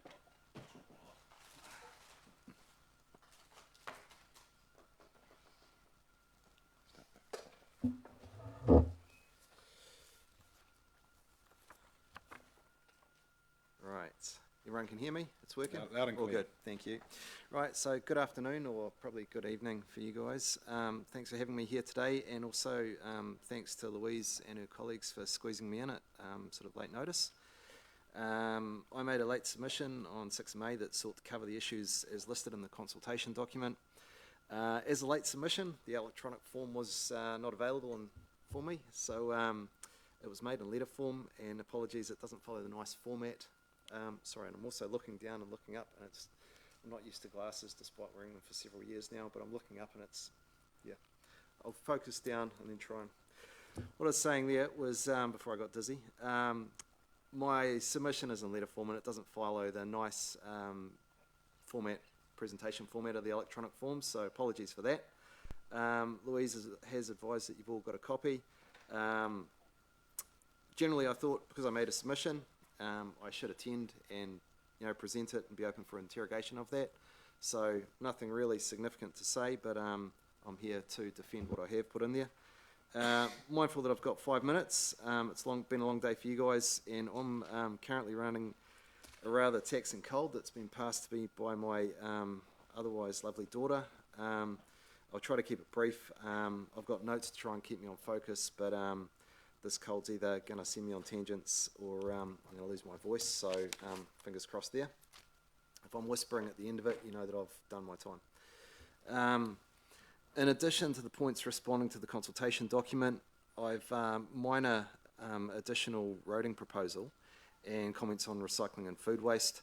I'd like to just jump to those first in case we run out of time or voice. On recycling, very much in support of curbside recycling. I'm actually really excited by that. If it's one thing I hate, it's doing the recycling. I do it for our family and, yep, do it diligently. I hate it. My daughter enjoys it, but I'm really looking forward to us catching up with the rest of New Zealand and having curbside recycling. Really think that's a positive step. Happy to pay for that. Really willing to. Not so supportive of food waste recycling. I think the number was something like $97 a household, and we won't be using it. I think it's perhaps a step too far. Standard recycling is a necessity. Food recycling is just a bit of a nice to have, I would have said. My additional road improvement proposal is, well, it's detailed in my submission. It's formation of a raised table or similar traffic calming measure to support pedestrians crossing Montgomery Road where it meets Great North Road. Don't know if many of you are familiar with that. I can see Councillor Joblin trying to remember where that crossing is and what it looks like. For those of us walking up there, or particularly kids, a lot of us have kids, you won't let kids cross it, but we've got catchment going to the school. It's just an unpleasant crossing. The street and road environment there, I'm not a traffic engineer, I don't know much about that sort of thing, but well, my rationale is set out in the submission, but in general, it's to try and control the speed of vehicles turning into Montgomery Road. It seems that a lot of vehicles familiar with that road environment, if they're coming down Great North Road, they'll swing into Montgomery if they can. If they look ahead, they can see nothing coming up the road, they'll swing in there, and often they're doing so at a bit of speed. And if you're a pedestrian, you are really diligently watching for those vehicles and what they're doing, because you daren't step out, because if someone does decide to turn in there, they are often going at speed. It seems that it's vehicles that are familiar with that road environment, so they are turning in at speed because they're familiar with it. If we had something simple like a raised table, they'd know it's there. They're not going to go hammering in there. It might just slow things down. Similarly, for traffic coming up Montgomery, they're doing so under power. You've got your foot down coming up what is quite a steep rise there, and so then they're cresting and boom, there's a short run up to that crossing. So hey, that's my thought on traffic safety for the area. I'd like that just considered by your guys at some stage. Mindful of the time, I'm going to race through this. I guess that brings me back to my response to the consultation document, all of which is, in my opinion, that's me putting my hands up because, in defence a little bit there. Asset sales, I don't know anything about investments, not really able to comment on that. I didn't think that I could do so without greater understanding of value or suitability. Davis Library, given the importance and value to the community, I really support continuation of the existing open hours. Wanganui East Pool, read that there's looking at I'm noting that bell, there was talk of a swimming provision, Wanganui swimming options feasibility study. I think it'd be premature to close that ahead of that. I think it'd be helpful to understand that position, so deferring a final decision on that until that's been done. Repertory Theatre, I'm opposed to the demolition of the building and to the loss of the community use without further presentation of the overall community space resource. I understand that it provides for a certain size, certain need in there. On the basis of the case presented, it's apparent that the bank to the rear needs to be stabilised regardless of the final site use, so 250 grand, I'm supportive of that element, just kind of get it done, whatever's happening, that bank needs to be stabilised, let's stabilise the bank. With the benefit of that bank stabilised, there may be greater potential. I would have hoped that there could be thought and discussion with the users and them potentially taking it over. If it's of little value to the council now, and it's of value to that community group, I'd be happy for further investigation of them taking it over. The Avery at Ratakawa, Virginia Lake. Avery, I read the previous study that it's pretty bad, so yeah, that's unfortunate, but away it goes. Main Street hanging baskets. Read and support the suggestion of others that businesses could perhaps sponsor baskets outside their premises. We're on cost-cutting mode, as we've heard from so many.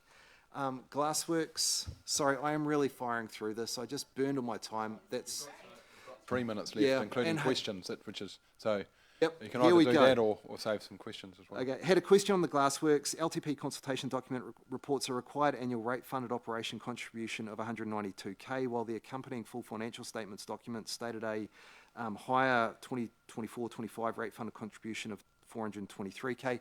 I don't know how to read those statements, so that's probably a me thing that I couldn't pick up what it was, but that column said rate requirements and it was a different number, so I was a little bit confused by that. Are we looking at twice the rate funding as what we've put in the consultation document?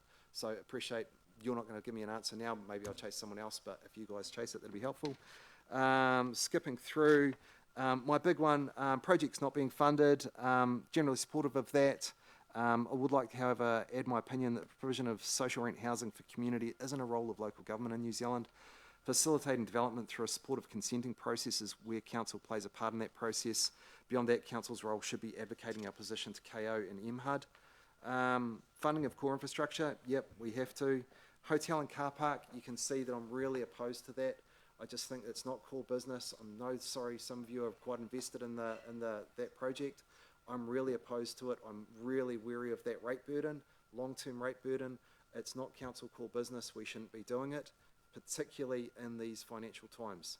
So that's, yeah, fairly strong one there. It's in my submission. Similarly, Opera House. I thought long and hard about the Opera House because I love the Opera House. I've been there for various things and it's wonderful. But what I've been there for are small-scale things, and they are not needing 17 or 20 or 30 million of improvements. So that's where I've landed on the, hey, let's keep things as they are. Let's keep it as a community facility where we can go and watch our kids do dance a couple times a year and various other concerts, and think regionally. We've got Palmerston North, we've got New Plymouth. If we have to travel to other places for bigger productions, I'm kind of happy with that. Paikeatori Reserve paving and crossing. Yeah, it's a busy environment. We've got to do something there, and it pays respect to that environment. So yeah, I'm on board with that. Rapanui Road Trail, sorry, I'm just not in favour of that given our current financial climate. 58 seconds, who's got a question? Anyone? Nice work. Sorry about that, guys, that's having a cold. No, look, it's brilliant. You know, you've gone what I would call wide, shallow and wide, covered a lot of areas very quickly, but that's fine. That's great. That's what it's all about. So I'm not sure there's going to be enough time for questions, but you've. Come on, someone's got a quick one. Yeah. What's one thing you do to reduce rates even further in Wanganui? I think that we just need to really narrow our focus, and the aspirational development is fantastic, but not in the current climate. We are all hurting, and it's going to hurt our lower economic, social, whatever is the worst. Those on rent, any rate rises are going straight across to rental prices. They're facing it.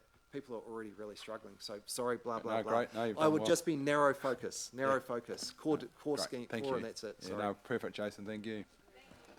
If anyone wants to quiz me, do so outside of here. Welcome anytime. Thank you. Right, so we invite Holly. Now you must know this. You've done very well. I appreciate your passion for coming back again and supporting the others as well. Welcome. Thank you. Ko Ruapaihu toku maunga, ko Wanganui toku awa, ko Ngāpuhi toku iwi, no Wanganui ahau, ko Davies toku whānau, ko Vance toku matua, ko Tiffany toku whaia, ko Holly toku ingoa. So I sent in my submission, and obviously it was too long for me to say, and I felt like it was a little too formal for me. I love some formality, but I also love some deep authenticity, and I decided to flip the switch and give you a bit of background about me and about why the Youth Council is important to me. So when I was 14, I started going to the hospital multiple times a month. When I was 15, I kept going. I was getting the worst headaches that I'd ever had. My stomach was stabbing and I felt like I was dying. The first time I had stomach pain like that, I almost thought I had appendicitis, like in the movies, where you clutch your stomach and you almost die because of some unnecessary organ in your body has burst. I was tired all the time, I was anxious all the time, and I've always been anxious, but this time it was more than just being anxious at night time and when I was alone. I was anxious around people, and the idea of anything made me feel sick. My periods were awful, and I slept almost all day one Christmas day and collapsed in the hallway. I took an ambulance to a hospital 40 minutes away just to be given morphine and to be told it was growing pains. I had growing pains, but not in the sense he meant. I was faced with chronic pain and the growing pains that were emotional distress caused by growing up too fast, too slow, and living in a world of activism and advocacy, and feeling like I was too young, too dumb, and I couldn't do anything about it. My dad had just been diagnosed with muscular dystrophy, and at no fault of his own, my world was shifting and collapsing a little. I knew nothing of what I was going through and what I would go through. When I was 14 and 15, I barely went to school. At 14 and 15, my friends kind of faded into just the photos of them that were blue tacked to my wall. When I was 15, I moved back to the North Island after my dad's diagnosis. I went to school for a term and then started at Wanganui High School, where I was from years 11 to 13. It took me a while to make friends. I sat in the bathrooms during the break. I ate my lunch in the bathrooms because I had nobody to eat with, and also because even though it was gross, nothing was more embarrassing to me than eating in front of people and eating alone. When I was 16, I joined the youth council. I made friends. I had met the girl with glasses in my French class. She and her friends adopted me, so thank you, Charlotte Hardy.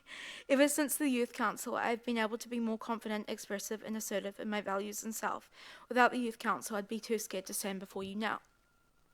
When I was 16, a boy I went to primary school with asked me for nudes over Snapchat while his girlfriend was in the room with him. He was 19, he begged me, I didn't. I blocked him and screenshotted the messages. His girlfriend and he messaged me on Instagram pleading me not to go to the cops and that it was all a joke. More of my friends have been harassed for nudes than the amount of friends that haven't. An account was made just last year with the full intent to share fight videos and student nudes from Wanganui High School. This is an epidemic and yet it's being ignored. When I was 17, I attempted to take my own life twice. New Zealand has one of the highest youth suicide rates in the OECD. This impacts rangatahi and Wanganui too. When I was 17, I fell for somebody who wasn't a boy. Times are better now, and I've liked girls before, but there was always somebody looking at me weirdly, saying something indirect that sucked, or making assumptions about my future husband and children before they ever really knew me. The person outweighed all that though. Just the other night, somebody who advocates against rainbow people, including rainbow kids and rangatahi, just held a little presentation down the road. Wanganui kids, alongside other kids in Aotearoa across the world, receive sex, puberty, and relationship education that lacks certain aspects of the world in themselves. When I was 18, I finished high school. I moved out. When I was 18, I was told the youth council was going to be disbanded. I was told that the very team that had made me feel included, safe, opened so many doors, and somewhat changed the trajectory of my life was going to be cut. I'm not telling you all of this for pity. I'm telling you this to prove a point. If you disestablish the youth council and fail to consider something like a youth advisory board, you're letting down the disabled kids, the kids with chronic pain, the girls who love girls, the boys who love boys, trans kids, non-binary kids, kids being harmed online, yourselves, your kids, your grandkids, and so on. Kids who feel so out of place and distressed that they consider taking their own lives. The Youth Council saved me, and I'm not saying you'd be responsible for somebody else losing their life, but I'm saying you'd be responsible in a way for them losing their voice. Like I said to Councillor Michael, we don't need you and we'll advocate without you, but the opportunity to work with and alongside the council is so great. It allows opportunities and pathways and education around civics that you can support. Please consider being on the right side of history and the future by supporting your rangatahi in more than an informal capacity. Consider us being involved in future decisions. Consider involving us in these decisions in a solution before now, which wasn't the case this time. To Stace, to Joe, to Charlotte, to Harriet, to Anik, to Lauren, to Sasha, to the rest of the democracy team, I feel so empowered by all the wonderful wahine, the humans who have been around and supported us. To the Youth Council members and volunteers, God, every time I look at you, I feel like I could cry. You are some of the most beautiful, empowering people I've ever met, and I would do anything to see more rangatahi join the Youth Council and watch them grow just as you have. So, love you. And that is me, if you have any questions.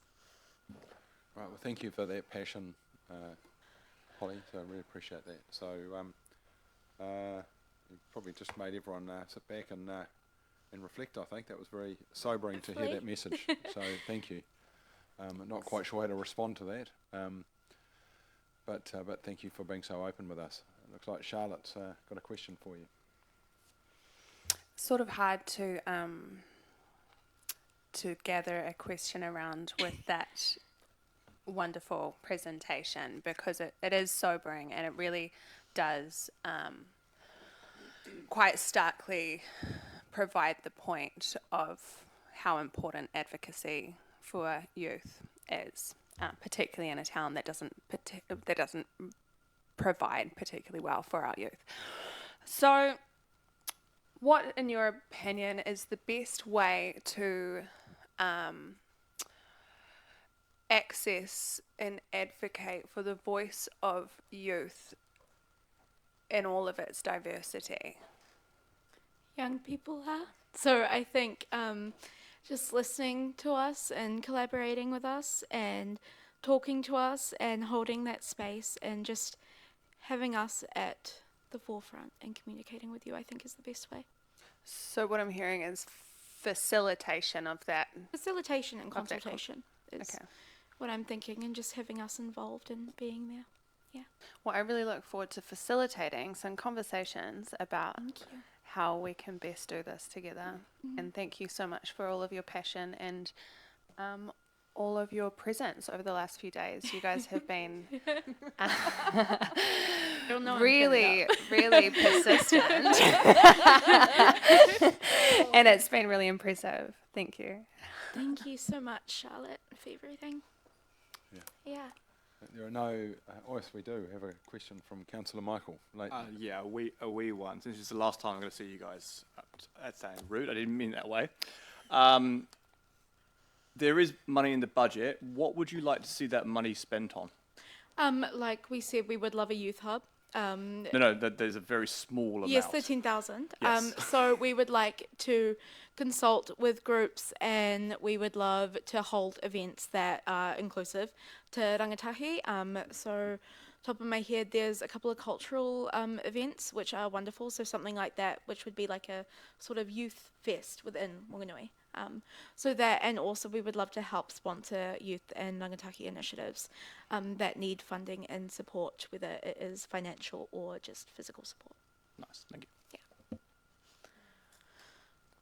Great, wonderful. Well, thank you very much once again, and I think that I don't think we're seeing you again, but you never know. You never know. Well, not for this anyway. No, well, as I said, we'll see you again anyway to keep talking about how we engage with our youth in Wanganui Rangatahi. So great, and have a good rest of the day. Thank you. You too. Get some rest. All right. Invite is it Anya Dale and Dr. Christine Sumner. Online. Hi, everyone. Hi, welcome. Hi, it's just me, Christine. Anya is not available for this meeting, so thank you for having me. Welcome. It's all yours.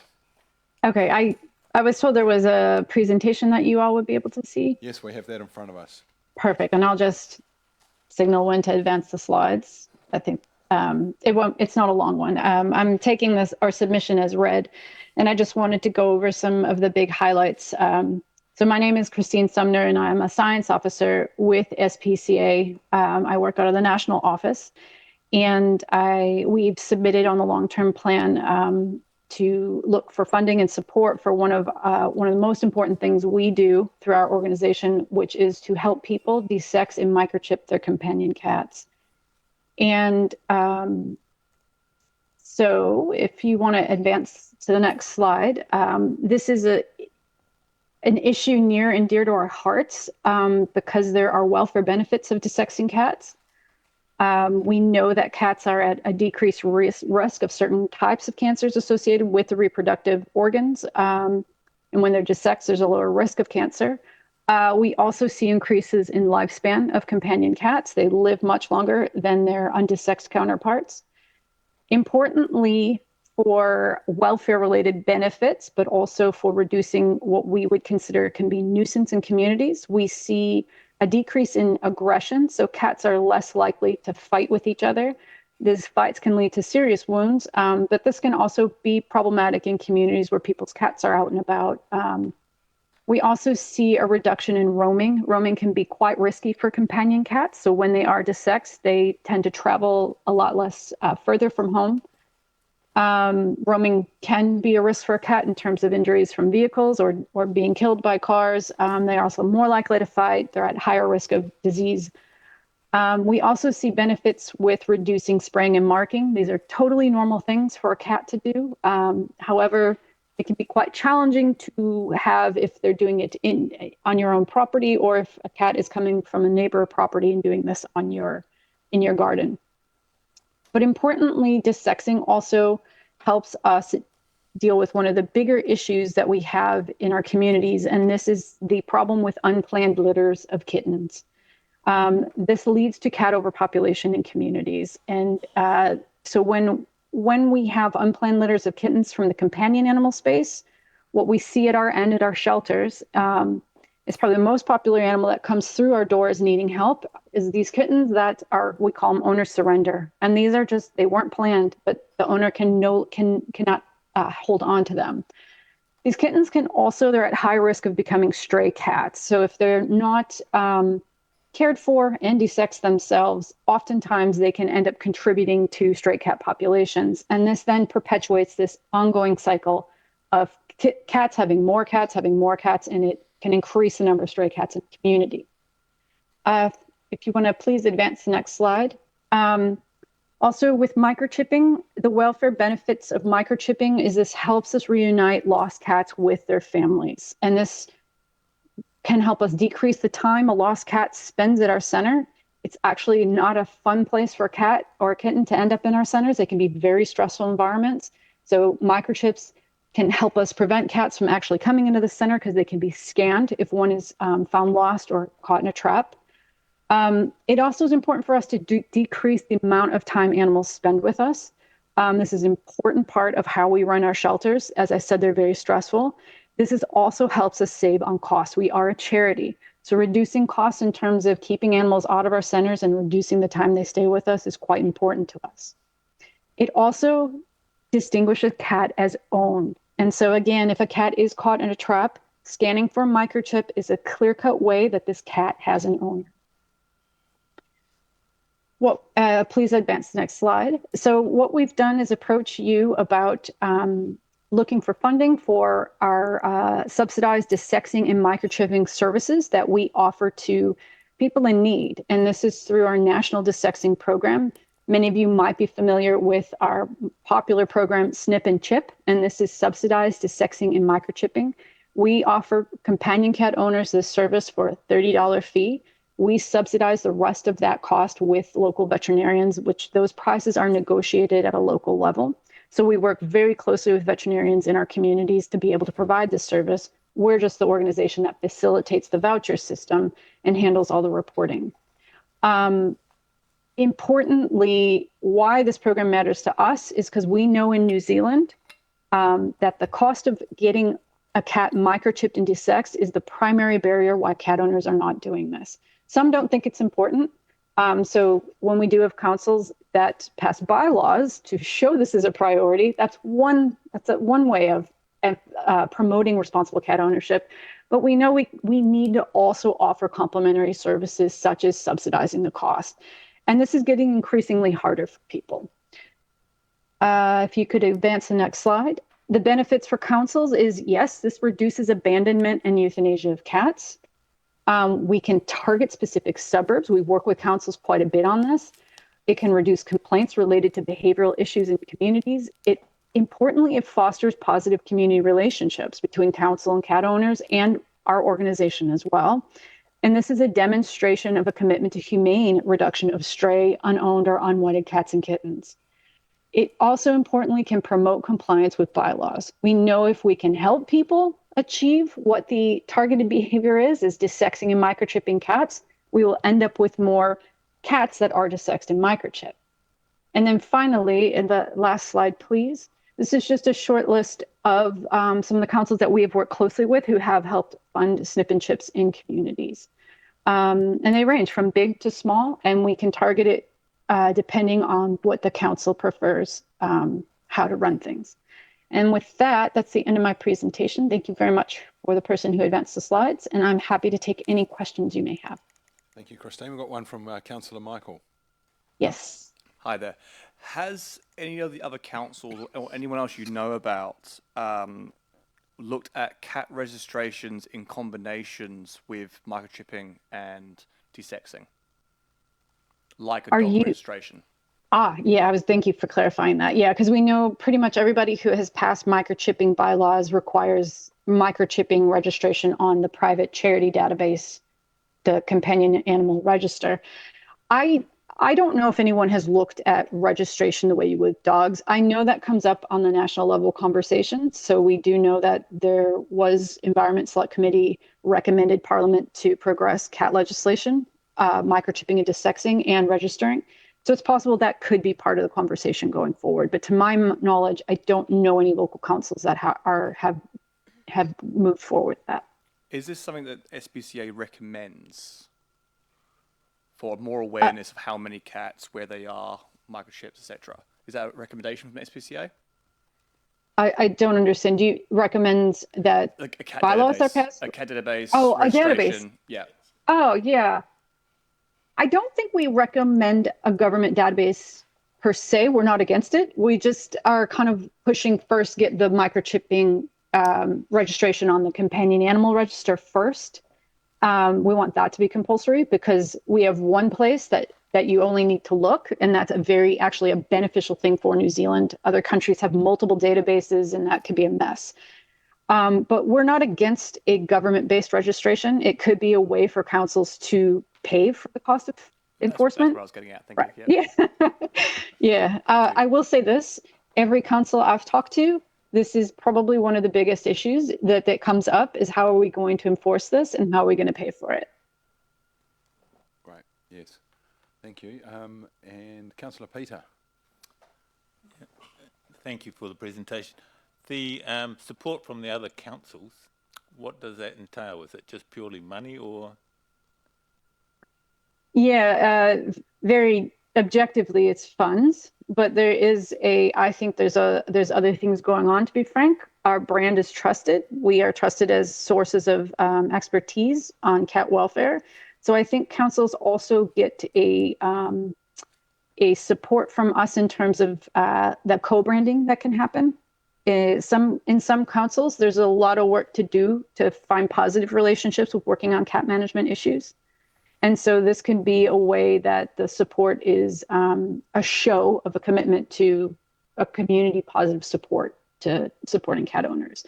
But objectively, it is funding, yes. And the money goes towards the surgeries. We already run snip and chips. We have the marketing. We already have it set up as a program. So we make it easy to work with us in many ways. And to what extent is this funding? It covers the range. We have had multi-year funding from certain councils. So from Auckland Council, from Whangarei, we've had different amounts. Whangarei was able to provide $15,000 a year to be used locally for desexing. I believe Waitaki, we had a single year, and that was at $30,000. Auckland Council, I cannot remember off the top of my head, but we have multiple local boards who provide funding. And then Auckland Council itself has provided additional funding, and that is another thing we do is that we worked with Auckland Council to target areas of high biodiversity that they prioritize. So these areas that are vulnerable, wildlife is vulnerable to cat predation. Normally we wouldn't do that because we would target high intake areas. The places we're getting a lot of kittens from is where we would target our subsidized desexing. But we're willing to work with councils who say, no, our priority is to get the cat owners who live near these sensitive ecological areas, make sure those cats are Thank you, desexing. Christine. Yeah, sorry, your time is up, but oh, okay. Thank you very much for zooming in, and I had a bunch of questions, but we've run out of time. So, but thank you. Oh, sorry about that. No, okay. it's not your fault. No, that's great. Thank you very much for the work that you do. Yeah. Okay, thank you. Thanks for engaging with us. Kia ora.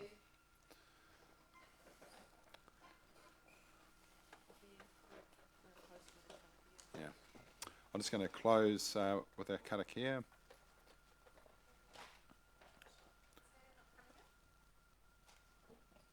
Who's that, sorry? Oh, it's an apology, apparently. Yeah. Me uno tātou, kua hui, kua whakawhiti kōrero, kua whakarongo, nau I arahi, nau I manaki, nau I tiaki, I a tātou. Kua whakatau, nā whakatonga, kia piki, nā painga, mō te kaunahera, nā iwi me te hapori. Ko ihu karaiti te ariki a meni.